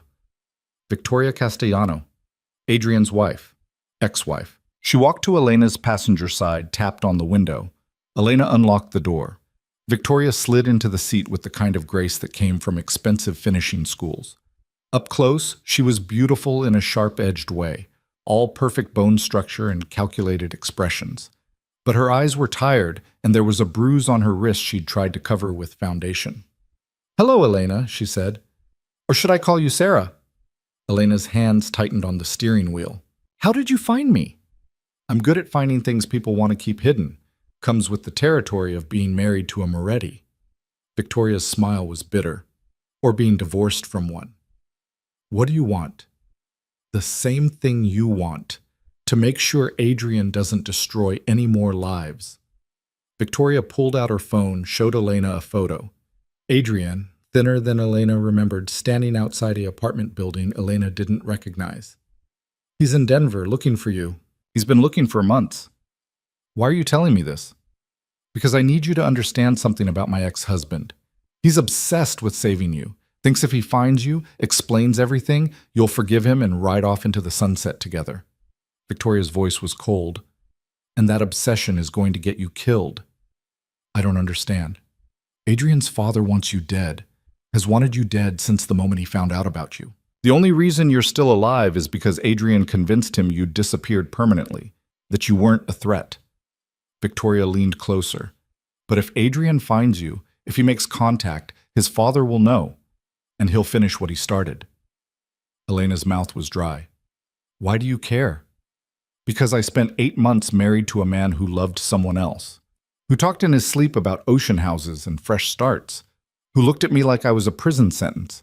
Victoria's composure cracked slightly. "I don't love Adrian. Never did. Our marriage was business, but I also don't want to watch him throw away his life for a woman who was smart enough to run." "So what are you asking me to do?" "Stay disappeared. If Adrian contacts you, don't respond. Don't meet him. Don't give him hope." Victoria's eyes were hard. "And if you care about him at all, you'll let him think you've moved on, because the only way he survives this is if he believes you're gone for good." "He married you," Elena said, the words tasting like poison, "while I waited for him. He made his choice. He made the only choice he could.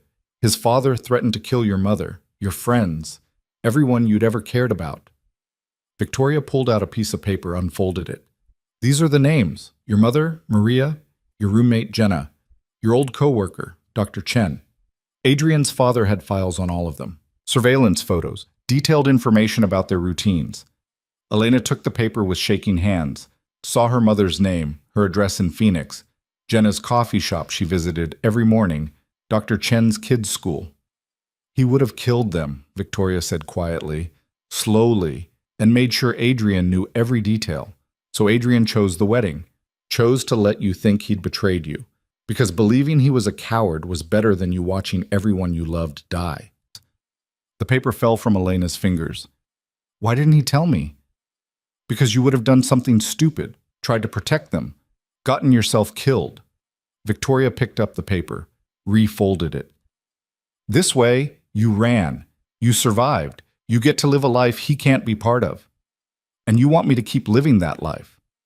I want you to keep breathing, whether that matters to you or not." Elena looked out at the lights of Durango, at the life she'd built from nothing, Sarah Chen's life. Safe, boring, alive. "If I don't respond," she said slowly, "he'll keep looking. Eventually he'll stop. Eventually he'll accept that you're gone." Victoria opened the passenger door. "Or he won't, and his obsession will destroy him. Either way, it's not your problem anymore." "You're wrong." "About what?" "You said you spent 8 months married to someone who loved someone else. But you were married to someone who loved so completely, he sacrificed everything to keep that person safe." Elena met Victoria's eyes. "That's not nothing."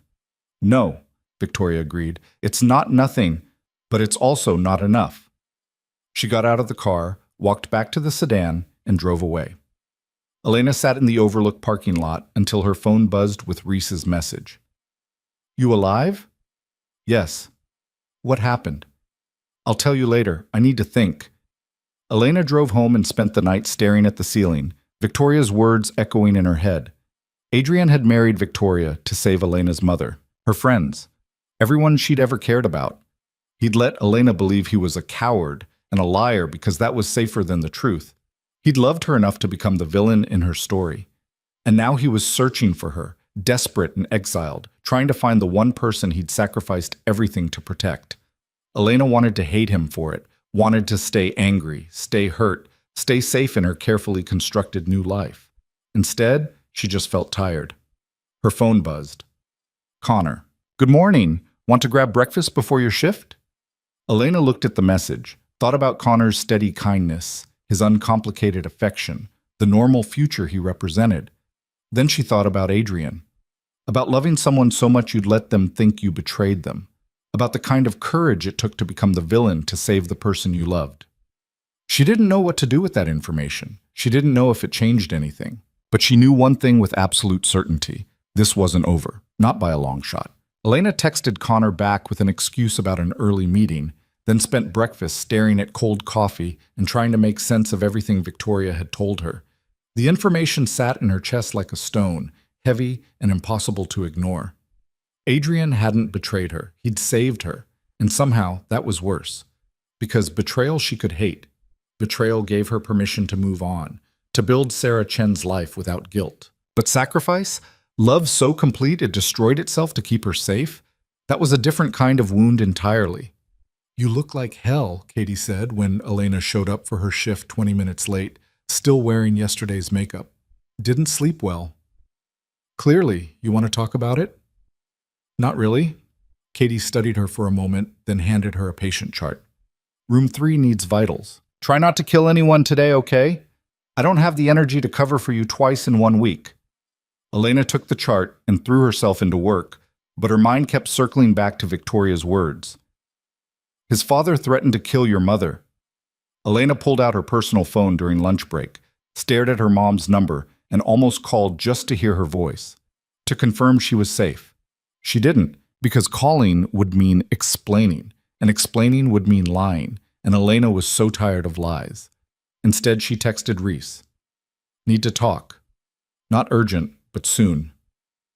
The response came an hour later. Tonight. That diner on Main. 8 p.m. Reese was already in a back booth when Elena arrived, nursing coffee that looked like it had been sitting too long. She didn't waste time on pleasantries. What happened at the Overlook? Elena slid into the seat across from her. Victoria Castellanos showed up, Adrian's ex-wife. Reese's expression didn't change, but something flickered in her eyes. What did she want? To warn me. She said Adrian's looking for me, and if he finds me, his father will finish what he started. Elena wrapped her hands around the coffee mug the waitress brought. She also told me why he married her. His father threatened everyone I care about. My mom, my friends, everyone. And you believe her? I don't know. Do you? Reese was quiet for a long moment. I've heard things. Moretti Sr. doesn't make empty threats. If he said he'd kill people to control his son, he meant it. So Adrian married her to save them. To save me. Maybe. Or maybe Victoria's playing you, using your feelings against you. Reese leaned forward. Here's what I know for sure. Adrian Moretti is in Denver asking questions, showing your photo, offering money for information. Whether he's doing it out of love or guilt or obsession doesn't matter. The result is the same. He finds you, you're exposed. You're exposed, you're dead. What if I want to see him? Then you're stupider than I thought. Elena flinched. That's not fair. Fair? Reese's laugh was sharp. You want fair? Fair is you get to live a boring life as Sarah Chen because some guy decided his daddy issues were worth protecting you. Fair is you don't throw that away because your heart wants what it wants. She pulled out her phone, showed Elena a photo. This is what happened to the last person who got between Moretti Sr. and his empire. The photo was brutal. A man, beaten beyond recognition, dumped in an alley like trash. That was 3 weeks ago, Reese said flatly. One of Adrian's old friends. Someone who tried to help him gather evidence against his father. Moretti Sr. found out and made an example. Elena pushed the phone away, stomach churning. I get it. Do you? Because you're sitting here asking about seeing him like this is some romantic movie where love conquers all. This isn't a movie, Elena. This is real life where people die bloody deaths in alleys. I know that. Then act like it. Stop wondering if Adrian loved you. Stop caring why he did what he did. Just keep your head down and stay alive. Reese pocketed her phone. That's the only thing that matters.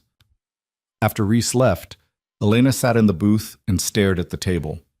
Everything Reese said was logical, practical, right. Getting involved with Adrian again would be suicide. His father was a monster. The smart choice was obvious. But Elena kept thinking about Adrian standing at that altar, knowing he was destroying the one good thing in his life to keep her safe. Kept thinking about him searching Denver, desperate and alone, trying to find her. Kept thinking about love that sacrificed everything and asked for nothing back. Her phone buzzed. Connor again. Haven't heard from you in a couple of days. Everything okay? Elena stared at the message. Connor deserved better than this. Better than someone who couldn't stop thinking about a man who'd nearly gotten her killed. Better than Sarah Chen, who was just Elena's ghost wearing a fake name. I'm sorry, she typed. I need some space. It's not you. It's me dealing with stuff from my past. His response came quickly. I understand. Take all the time you need. I'm here when you're ready. Simple, kind, uncomplicated. Everything Adrian wasn't. Elena drove home and found a package waiting at her apartment door. No return address, just her name, her real name, written in handwriting she recognized instantly. Her hands shook as she brought it inside, locked the door, and stared at the box like it might explode. It probably should have gone straight to the trash, should have been left unopened, a mystery she didn't need solved. Instead, Elena grabbed scissors and cut through the tape. Inside was a leather journal, expensive and well-worn. A note on top in Adrian's handwriting. I know you probably hate me, you should, but you deserve to know the truth, all of it, even the parts that make me look worse. Elena opened the journal. The first page was dated 8 months ago, 2 weeks after they'd met. Met a woman today who looked at me like I was worth saving. Didn't have the heart to tell her she's wrong. She flipped through pages of Adrian's thoughts, his plans, his desperate attempts to build an exit strategy that would keep her safe. Details about evidence he was gathering against his father. Names of people who could help. Contingency plans if things went wrong. And then, 4 months in, everything changed. Father knows about Elena. Called me to his office, showed me surveillance photos. Her leaving the hospital, her apartment building, her mother's house in Phoenix. He didn't threaten directly, didn't need to. The message was clear. She's leverage now. Either I fall in line or everyone she cares about dies. Elena's vision blurred. She kept reading. Told Victoria about Elena tonight. Asked her to help me fake a marriage convincing enough that father would believe I'd abandoned my exit plans. She agreed, but only because she wants her own way out of her family's world. We're both prisoners making the best deal we can. Victoria's pregnant. Not mine. Some boyfriend she's been hiding for years. But she's going to claim it's mine. Push the wedding forward. Father is thrilled. Thinks he's won. Meanwhile, I'm trying to figure out how to get Elena out of the city without father's people following her, without him knowing I'm still planning to leave.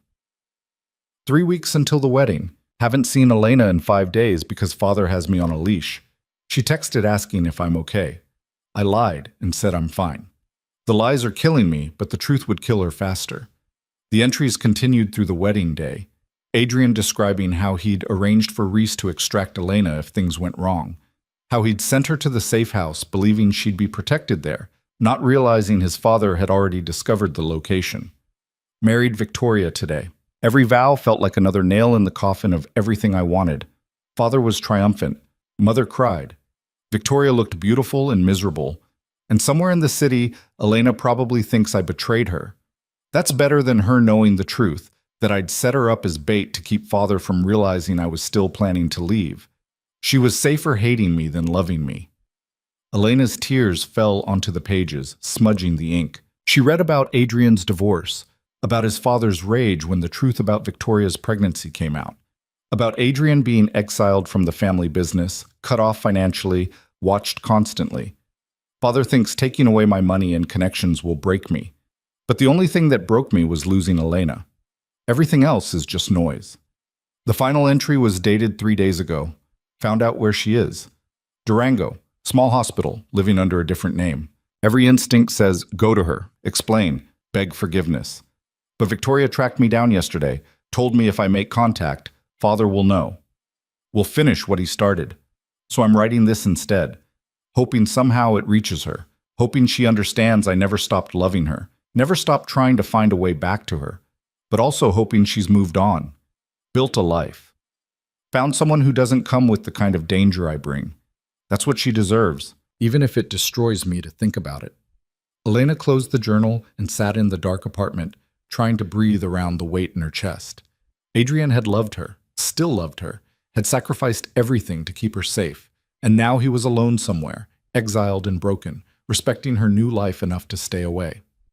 Her phone rang. Not the burner. Her regular phone. Unknown number. Elena answered before she could think better of it. Elena?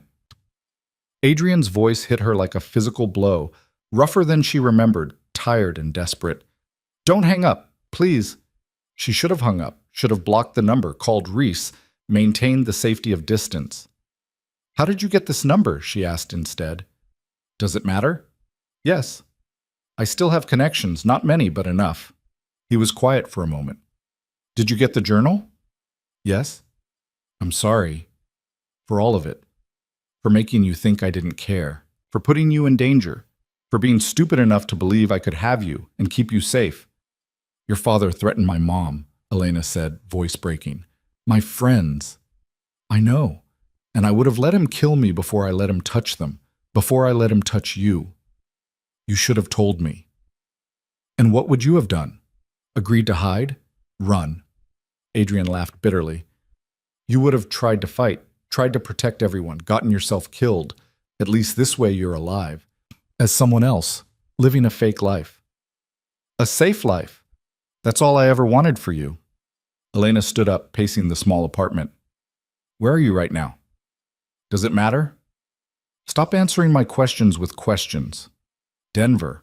Hotel room that smells like bleach and regret. His voice softened. I wanted to come to Durango. Wanted to see you, even if it was just from a distance. But Victoria convinced me that would put you at risk. She came to see me, told me to stay away from you. She's smarter than I am. Adrian, I'm not calling to ask you to come back to me, Elena. I know I destroyed that possibility. I'm calling because I needed to hear your voice, to know you're really okay, that you're building something good. I'm trying to. Are you succeeding? Elena thought about Connor, about her job, about the careful architecture of Sarah Chen's life. I don't know. Some days, yes. Some days I just feel like I'm hiding. You should be hiding. My father hasn't forgotten about you. Won't forget as long as I'm alive, and he thinks you matter to me. And do I? Still matter? The silence stretched so long Elena thought he'd hung up.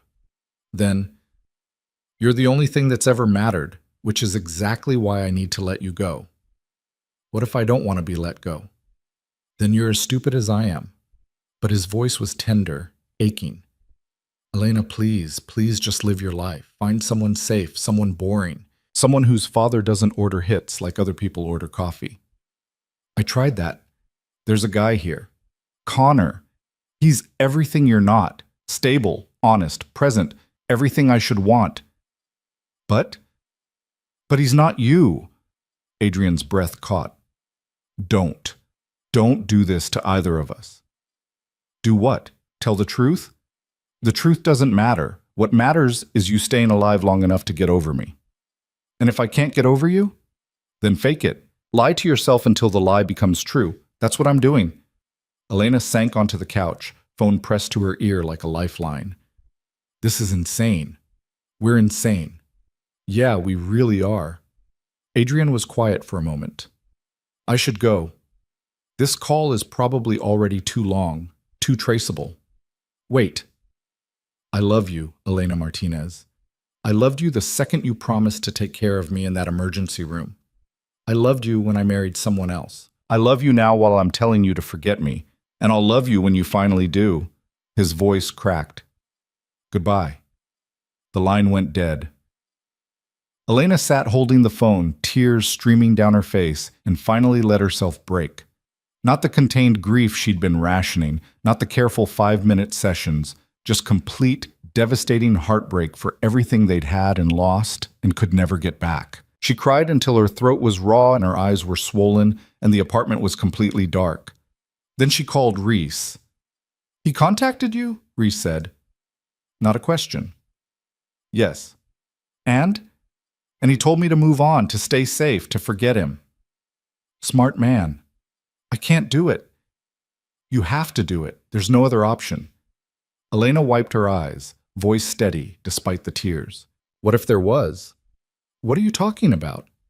You said your employers have an interest in destabilizing Moretti's world, that I'm valuable because I'm proof his son was planning to betray him. Where are you going with this?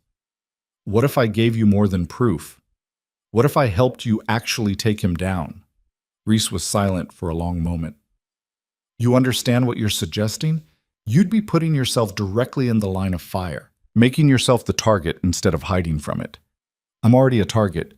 At least this way I'd be fighting back. This isn't some revenge fantasy, Elena. Moretti Sr. has killed people for less. You'd need protection, resources, a plan that's airtight. So get me protection. Get me resources. Use your connections. Elena stood up, something hardening in her chest. I spent 6 months being protected, being saved, being someone's secret. I'm done with that. If I'm going to live in fear, I might as well make it count for something. You're serious? Completely. Reese exhaled slowly. I need to make some calls. Don't do anything stupid in the meantime. Don't contact Adrian. Don't tell anyone what you're planning. I won't. And Elena, if we do this, there's no going back. You understand that? You'd be declaring war on one of the most dangerous men in the country. He declared war on me first. I'm just returning the favor. After Reese hung up, Elena sat in the dark and thought about fear. She'd been afraid for 7 months, afraid of being found, afraid of being killed, afraid of living, and afraid of loving. Fear dictated every choice, every movement, every breath. She was done being afraid. Her phone buzzed. Connor. Just want you to know I'm here if you need anything. No pressure, no expectations. Just here. Elena looked at the message and felt a pang of guilt. Connor deserved honesty, even if the truth would hurt. I need to tell you something, she typed. Can we meet tomorrow? Of course. Name the time and place, that coffee shop where we had our second date. 10 a.m.? I'll be there. Elena spent the rest of the night cleaning her apartment, doing laundry, organizing her life with the kind of manic energy that came from making a decision that would either save her or destroy her. By the time she collapsed into bed at 2 a.m., everything was sorted, filed, ready. Tomorrow she'd tell Connor the truth about who she was, what she'd been running from, why she could never be the uncomplicated girlfriend he deserved. Tomorrow she'd start building a case against the man who'd stolen her life. Tomorrow, everything would change. But tonight, Elena let herself imagine a different ending, one where Adrian's father didn't exist, where love was enough, where she and Adrian could have had their house by the ocean and their quiet life and their simple, ordinary happiness. It was a nice dream. But Elena had learned the hard way that dreams were just pretty lies you told yourself before reality kicked you in the teeth. Connor was waiting at the coffee shop when Elena arrived, 2 cups already on the table. He stood when he saw her, concern written across his face. You look exhausted. Didn't sleep much. Elena sat down, wrapped her hands around the coffee he'd ordered for her. Thank you for meeting me. Of course. What's going on? Elena had practiced this conversation in her head a dozen times. It still felt impossible. My name isn't Sarah Chen, she said quietly. It's Elena Martinez. I'm not from Nevada. I'm from a city I can't name, running from a situation I can barely explain. Everything I've told you about my past is either a lie or a carefully edited version of the truth.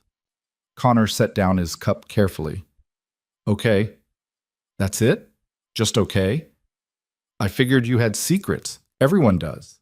The question is whether you're in danger. Yes, potentially a lot of danger. From your ex.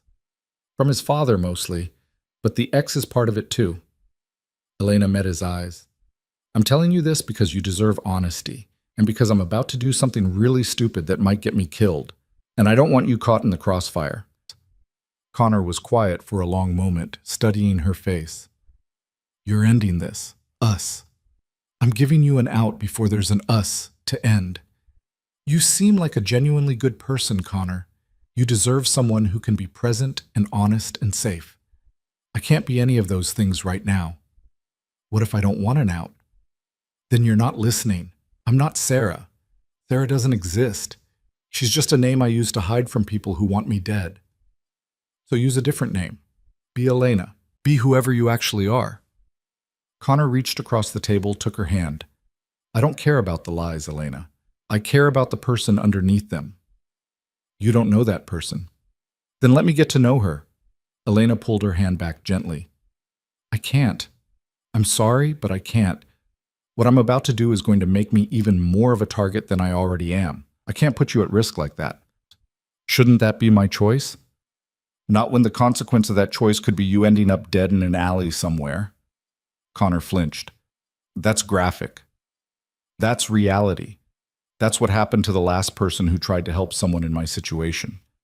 Elena stood up.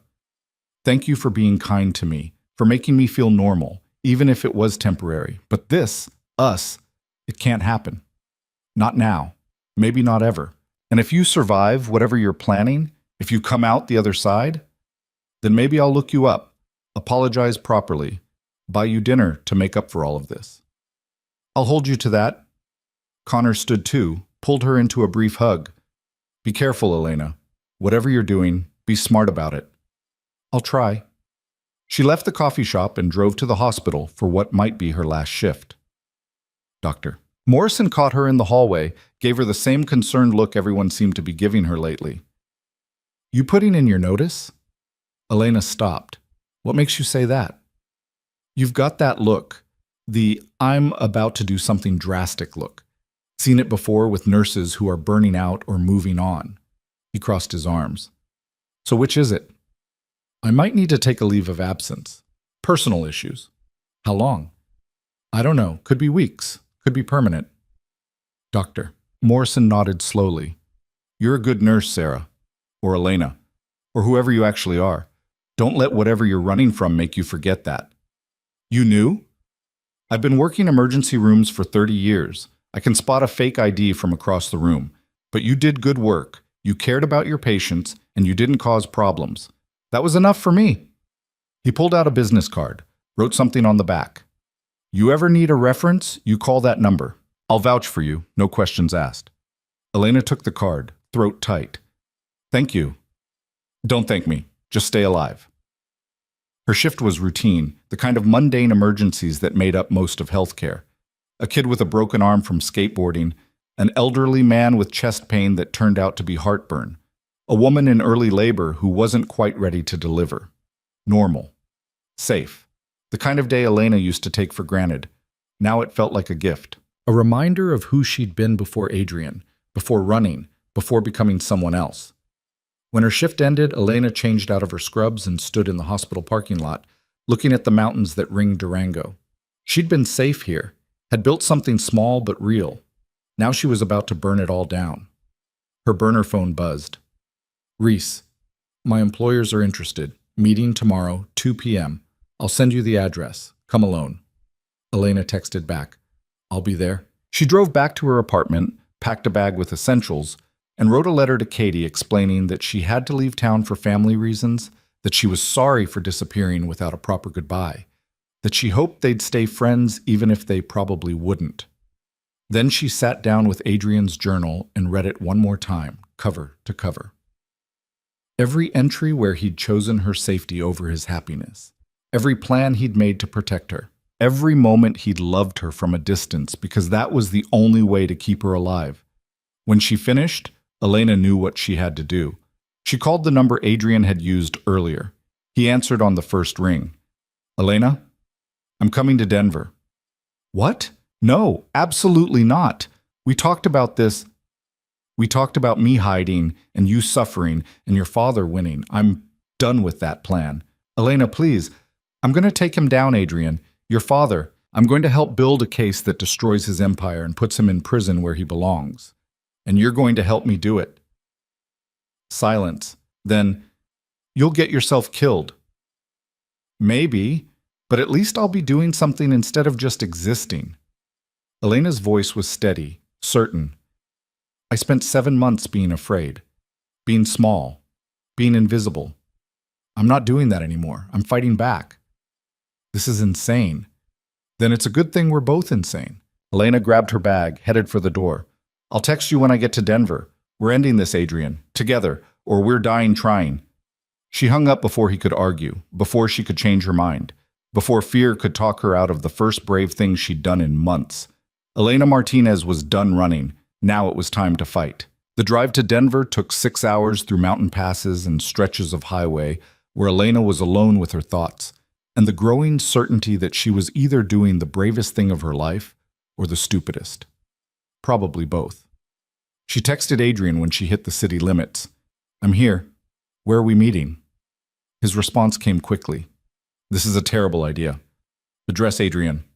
A pause. Then coordinates to a location in an industrial area east of downtown.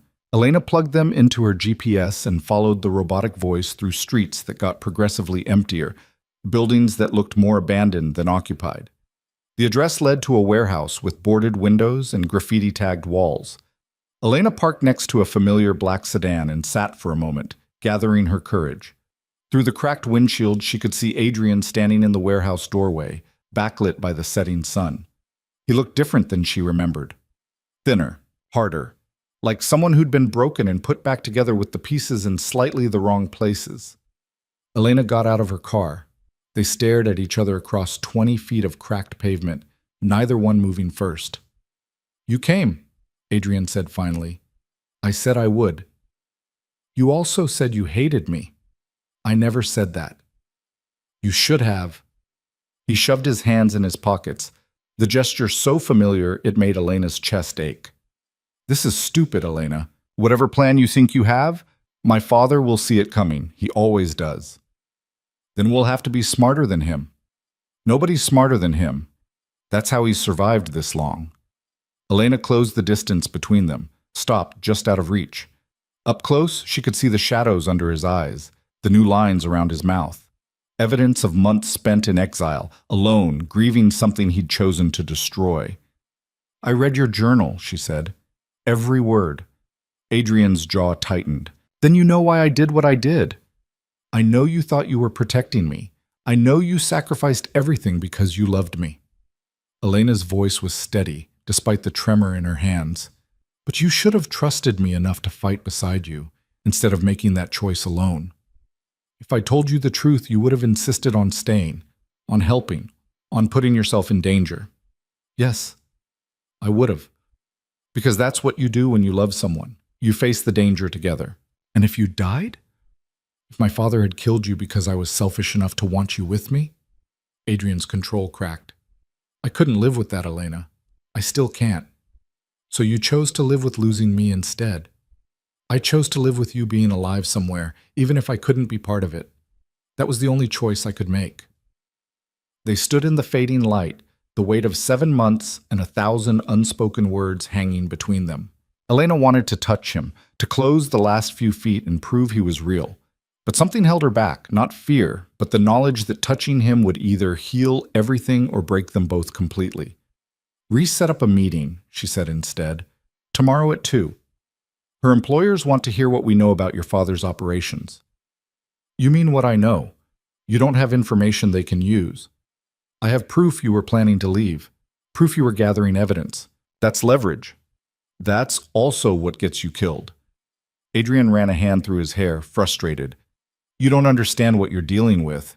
My father doesn't just eliminate problems. He makes examples of them. Slow, public, brutal examples. I know. Reese showed me the photos. Then you know this is insane. I know I'm tired of running, tired of hiding, tired of being afraid. Elena met his eyes. And I know I'm not doing this without you. So either you help me take him down, or I do it alone and probably die trying. Your choice. Adrian stared at her like she'd grown a second head. When did you get so reckless? Around the time I watched the man I loved marry someone else on television. Tends to change your perspective on acceptable risks. A ghost of a smile crossed his face. You're going to get us both killed. Probably, but we'll go down fighting. That's supposed to be comforting? It's supposed to be honest. Elena finally closed the distance, placed her hand on his chest. His heart was racing under her palm. I'm done with comfortable lies, Adrian. I want the messy, dangerous, terrifying truth, even if it destroys us. He covered her hand with his, holding it against his heart. I missed you, every single day, every single second. I know. I read it in your journal. Reading about it and hearing it are different things. Then say it again. I missed you, Elena Martinez. I missed your voice and your laugh and the way you looked at me like I was worth saving when we both knew I wasn't. His voice dropped to a whisper. I missed you so much it felt like dying. Elena went up on her toes and kissed him, soft and brief and full of 7 months of grief and longing. When she pulled back, Adrian's eyes were closed, his expression wrecked. We can't do this, he said without opening his eyes. We can't be together and fight my father. It's too dangerous. Then we'll be dangerous too. Elena, I'm not negotiating on this. We're either doing this together or I'm doing it alone. Pick one. Adrian opened his eyes, and Elena saw the moment he gave in, saw him choose her despite every logical reason not to. Together, he said quietly, but you follow my lead. You trust me when I say something's too risky. You don't take stupid chances. I'm standing in an abandoned warehouse with a crime boss's son planning to commit treason against his father. I think that ship has sailed. Fair point. Adrian stepped back, putting professional distance between them. Where's the meeting tomorrow? Reese is sending details, some office building downtown. We'll need leverage, real evidence, not just your testimony. My father has judges and prosecutors on his payroll. Witness statements alone won't be enough. What about the evidence you were gathering before? The insurance documents you mentioned? Adrian's expression darkened. I hid them. Safety deposit boxes in 3 different cities, none of them in my name. But accessing them now would trigger alerts. My father has people watching for exactly that kind of move. So we get them without triggering alerts. That's not how safety deposit boxes work, Elena. Then we find another way. You spent months building a case against him. There has to be something we can use. They spent the next 3 hours in the warehouse going through options. Adrian had digital backups of financial records stored on encrypted servers, wire transfer receipts proving money laundering, names of shell corporations used to hide assets, audio recordings of his father ordering hits, discussing bribes, casually describing violence like other people discuss the weather. This is enough, Elena said, looking at the list they'd compiled. This could actually work. This is barely scratching the surface of what he's done. But yes, it's enough to start an investigation, maybe even enough for indictments if we find the right prosecutor. Adrian closed his laptop. The hard part is staying alive long enough to deliver it. That's where Reese's people come in. And you trust them? I trust that their interests align with ours. That's good enough for now. Adrian looked at her for a long moment. You've changed. You're harder than you were. You spent 7 months in hiding, learning to survive. So did I. We both changed. Elena stood, stretched muscles stiff from sitting. Where are you staying? Hotel near the airport. Cheap, anonymous, the kind of place that doesn't ask questions. I'm staying there too. Same logic. Different hotels, I hope. Can't risk being seen together until we know it's safe. Right, of course. Elena grabbed her jacket, suddenly exhausted. The adrenaline that had carried her through the drive was wearing off, leaving behind bone-deep fatigue. I should go. Get some sleep before tomorrow. Elena, wait. Adrian crossed to her, cupped her face in his hands. Thank you. For coming here. For not giving up on me even when you should have.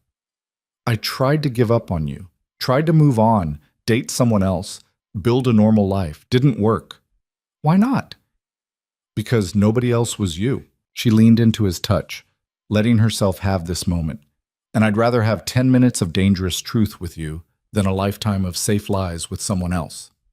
He kissed her then, and it wasn't gentle. It was desperate and hungry and full of 7 months of separation. Elena kissed him back just as fiercely, pouring every unsaid word into the connection between them. When they finally broke apart, both breathing hard, Adrian rested his forehead against hers. If we survive this, he said, I'm taking you to that house by the ocean, the one I promised you. If we survive this, I'll hold you to it. They separated reluctantly.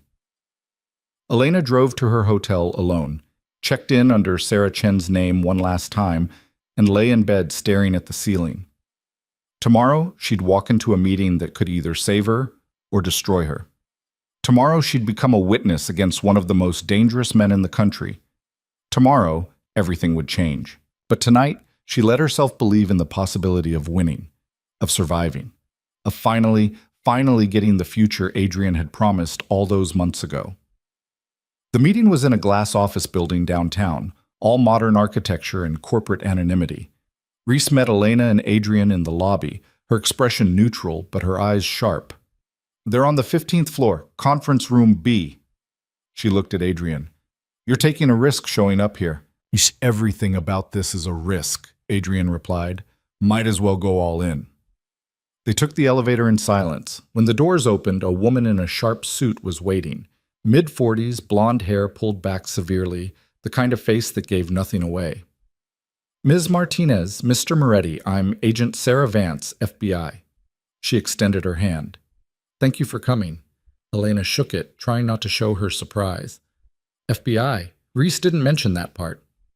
"Reese doesn't mention a lot of things. That's why we work well together." Vance led them down a hallway to a conference room where 2 other agents waited. "Please sit. We have a lot to discuss." The next 2 hours were brutal. Vance and her team questioned everything: Elena's timeline, Adrian's evidence, their motivations, their reliability as witnesses. They picked apart details, challenged inconsistencies, made it clear they weren't interested in vengeance or feelings, only prosecutable crimes. "Your father is careful," Vance said to Adrian. "Layers of deniability, legitimate businesses fronting for illegal operations, lawyers who know every loophole. We've been building a case against him for 3 years. What you're offering accelerates our timeline, but it doesn't guarantee success." "What do you need to guarantee success?" Adrian asked. "Direct testimony from someone inside his organization, someone with first-hand knowledge of his operations." Vance looked at him steadily. "Someone like you." "I'm exiled. I don't have access anymore." "But you have relationships, people who still work for him, who might be willing to cooperate if they had protection." Adrian was quiet for a moment. "There's one person, my father's accountant, Marcus Chen. He's kept the books for 20 years, knows where every body is buried, metaphorically and literally. He's also terrified of my father. Can you get to him?" "Maybe. If I can convince him we can actually protect him."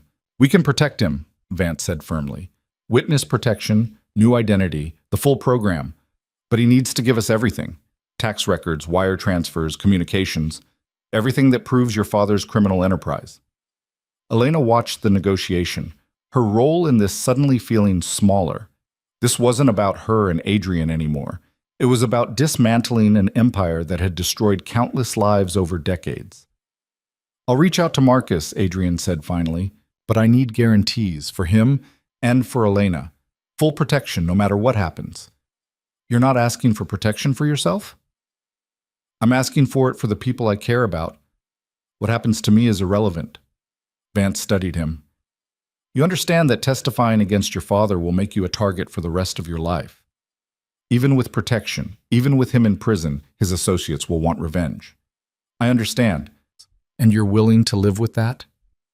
"I'm willing to live with a lot of things if it means Elena gets to actually live instead of just hiding." Vance's expression softened slightly. "All right. Make contact with Chen. Set up a meeting. We'll handle the rest." She slid a card across the table. "That's my direct line. You run into trouble, you call immediately. Don't try to be a hero." After the meeting, Elena and Adrian stood on the sidewalk outside the building, letting the reality of what they'd just agreed to sink in.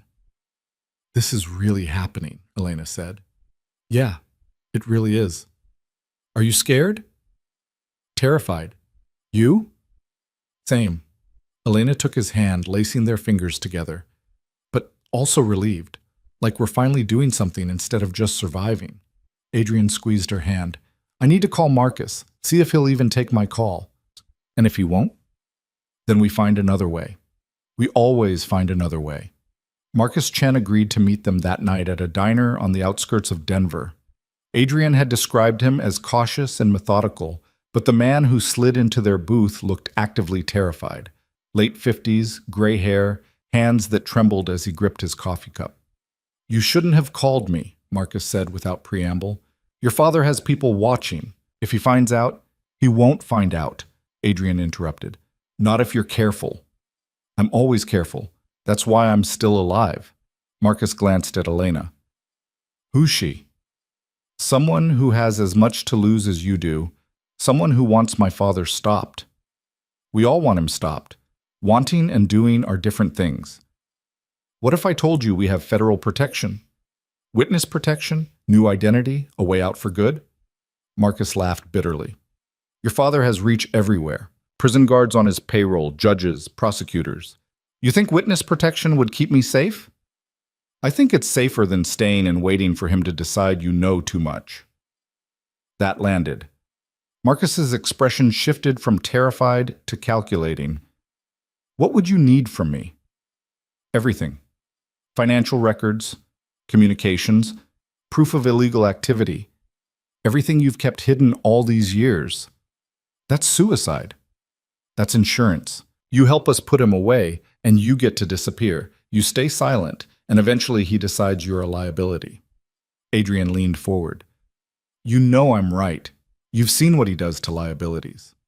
Marcus was quiet for a long time, staring into his coffee like it held answers. Finally, I have copies. Digital files, encrypted, backed up in multiple locations.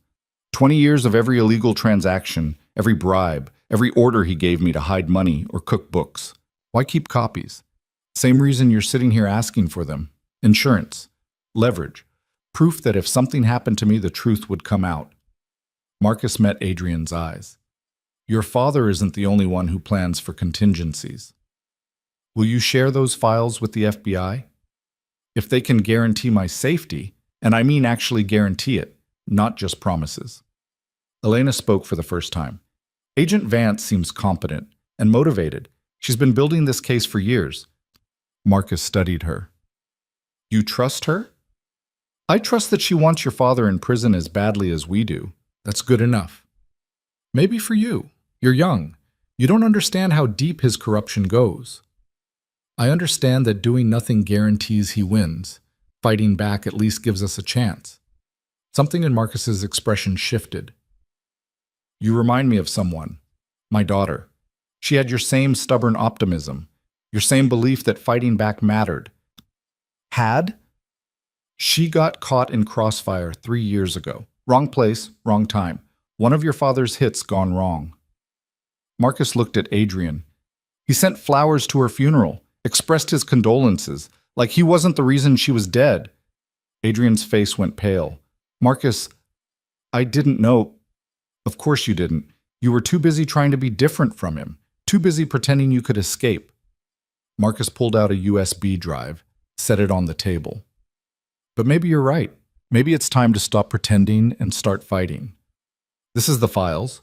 Everything. Tax fraud, money laundering, bribes, payoffs.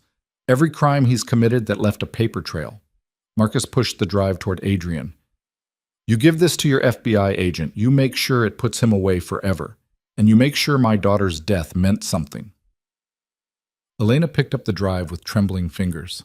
Thank you. Don't thank me yet. You still have to survive delivering it. Marcus stood. Be careful, both of you. Your father doesn't lose gracefully.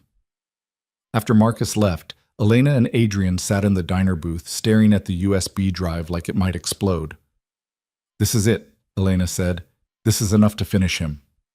If we can get it to Vance without my father finding out. So we get it to her, tonight, right now. They called Vance from the diner parking lot. She answered on the second ring, listened to their explanation, and told them to meet her at a federal building in 30 minutes. The handoff was anticlimactic. Vance took the drive, plugged it into a computer, and spent 20 minutes scanning files while Elena and Adrian waited in tense silence. Finally, she looked up. This is comprehensive. Financial crimes, RICO violations, evidence of at least 15 murders for hire. If even half of this holds up in court, Moretti's going away for life. How long until you move on him? Adrian asked. We'll need to verify the evidence, coordinate with prosecutors, arrange arrests for his key associates. 2 weeks, maybe 3. That's a long time to stay hidden. Then stay hidden well. We'll provide protection starting tomorrow. Safe house, security detail, the works. But until we make arrests, you're both at risk. They were moved to a safe house the next morning, a suburban home in a bland neighborhood where everything looked normal and nothing was. 2 agents stationed outside, security cameras on every corner, strict rules about leaving or communicating with anyone. It should have felt like prison. Instead, it felt like the first safe breath Elena had taken in 7 months. She and Adrian fell into an uneasy routine. Coffee in the mornings while going over details with Vance's team. Afternoons spent giving depositions, answering questions, building the case. Evenings sitting on the couch watching terrible TV and trying to pretend their lives weren't balanced on a knife's edge. One weekend, Adrian found Elena standing at the kitchen window, staring out at the ordinary neighborhood with its ordinary houses and ordinary lives. "You okay?" he asked. "Just thinking about what happens after, if we survive this. What do you want to happen?" Elena turned to face him. "I want that house by the ocean, the one you promised. I want morning coffee and terrible jokes and boring domesticity. I want to be so unremarkably normal that nobody looks twice at us." That's a pretty modest dream for someone who just took down a crime empire. "I've had enough excitement for one lifetime, thanks." Adrian crossed to her, pulled her into his arms. "Ocean house it is. I'll even learn to cook something other than pasta. Let's not get crazy. I like pasta." They stood like that for a while, wrapped in each other, pretending tomorrow wasn't the day Vance's team would execute the arrests, pretending they weren't waiting for violence to find them one last time.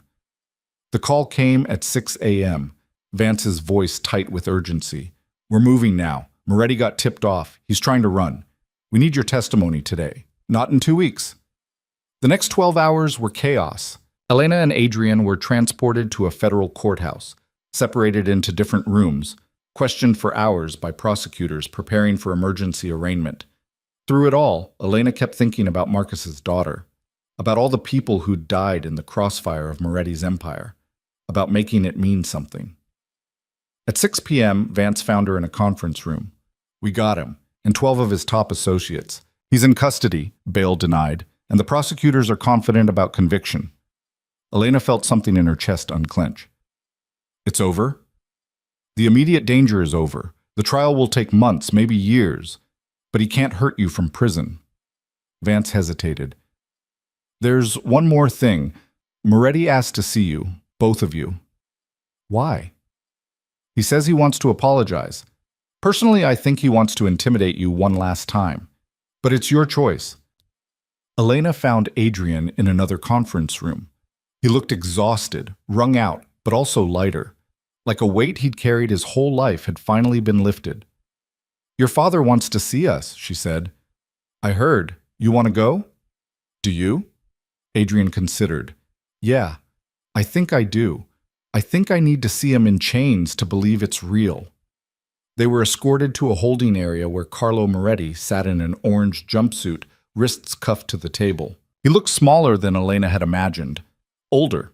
Just a man, not the monster she'd built in her head. When he saw Adrian, something flickered across his face. Anger, maybe, or disappointment. "My son the traitor," he said. "Your son the survivor," Adrian corrected. "There's a difference. You destroyed everything I built, everything our family stood for. You destroyed it yourself the day you started killing people to maintain power. I just made sure you'd pay for it." Carlo's eyes shifted to Elena. "And you? The nurse who stole my son's focus, his loyalty." "I didn't steal anything," Elena said quietly. "I just reminded him there was another way to live, one that didn't require blood and fear." "Naive. You're both naive if you think this ends with me in prison. My organization will continue. People I've helped will remember. And someday, when you're comfortable and complacent, they'll find you." "Maybe," Adrian said. "Or maybe they'll be too busy dealing with their own arrests to care about revenge. Vance's team got 12 of your top associates, remember? How many more do you think will flip to save themselves?" Carlo's jaw tightened.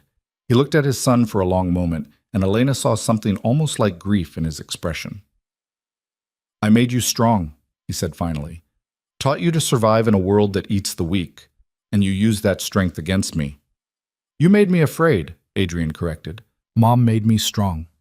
The people you hurt made me angry. Elena made me brave enough to fight back. Then I hope she was worth it. Worth losing your family, your legacy, your name. She was worth everything, and more. Adrian stood. Goodbye, Father. I hope prison gives you time to think about the lives you destroyed, though I doubt you will. They walked out of the holding area together. Outside, the Denver sun was setting, painting the sky in shades of orange and pink. Elena breathed in the evening air and felt something she hadn't felt in 7 months. Freedom. 3 months later, Elena stood on the porch of a small house perched on a cliff overlooking the Pacific Ocean.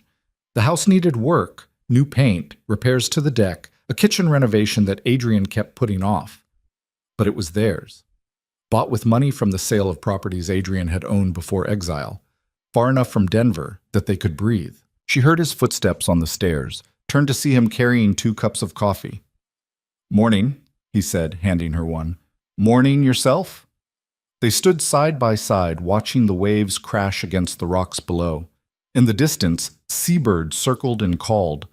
The world was vast and beautiful, and theirs.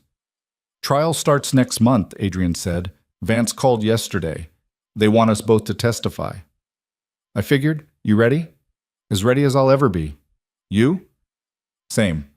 Elena leaned against him. After the trial, what do you want to do? I was thinking about Marcus's daughter, about all the people who got caught in my father's wake. Adrian sipped his coffee. There's money from my mother's estate. Clean money, not connected to his empire. I want to use it to start a foundation, help people who've been affected by organized crime, counseling, relocation assistance, legal support. That's a good idea. You could run the medical side, a clinic for people who need help but can't afford it. People like the ones you used to treat at St. Mary's. Elena felt tears prick her eyes. You mean it? I mean it. We can't undo the damage my father did, but maybe we can help clean up some of the mess he left behind. They stood on the porch as the sun climbed higher, warming their faces. Below them, the ocean rolled and crashed and continued its eternal rhythm. Behind them, a future waited, messy and uncertain and theirs to build however they wanted. 6 months after that, Elena stood in front of a small building with a sign that read, Haven Community Clinic in simple letters. The grand opening was small, just local residents, a few reporters, and Reese, who'd shown up with congratulations and a bottle of champagne. Never thought I'd see you running a charity, Reese said, looking around the lobby. Life's full of surprises. Elena accepted a hug from Katie, who'd made the drive from Durango for the opening. This is amazing, Elena. Or do you go by Sarah here? Elena. Always Elena. Sarah was just a name I borrowed when I needed to hide. And now? Now I'm building instead of hiding. Feels better? Adrian found her later, after the crowd had thinned and the sun was setting over the ocean. Good first day? He asked. Great first day. We saw 15 patients, all of them people who needed help and couldn't afford it anywhere else. That's what we built this for. Elena looked at the clinic, at the foundation offices next door where Adrian spent his days helping people rebuild their lives after violence, at the house on the cliff where they went home every night to ordinary domesticity and extraordinary peace. Do you ever regret it? She asked. Fighting back? Everything we went through to get here? Adrian pulled her close. Not even for a second. Do you? Not one. They stood together watching the sunset, 2 people who'd survived the worst and built something beautiful from the wreckage. The trial had ended with Moretti Sr. sentenced to life without parole. His organization had crumbled. The people he'd hurt were finally seeing justice, and Elena and Adrian were finally free. I love you, Elena said, for the record, in case I don't say it enough. You say it plenty, but I'll never get tired of hearing it. Adrian kissed her temple. I love you too, for the record, and for the rest of our lives. They went home to their house by the ocean, to coffee in the morning and terrible TV at night, to the simple, ordinary, extraordinary life they'd fought for. And if some nights Elena still dreamed about rain-soaked safe houses and televised weddings, she woke up to Adrian's arms around her and remembered. They'd survived. They'd won. Not because love conquered all or because justice always prevailed, but because they'd chosen each other every single day despite the cost. Because they'd been brave enough to fight for a future instead of just accepting the one they'd been given. And that, Elena thought as she fell asleep in their house on the cliff, with the ocean singing below, was enough. More than enough. It was everything.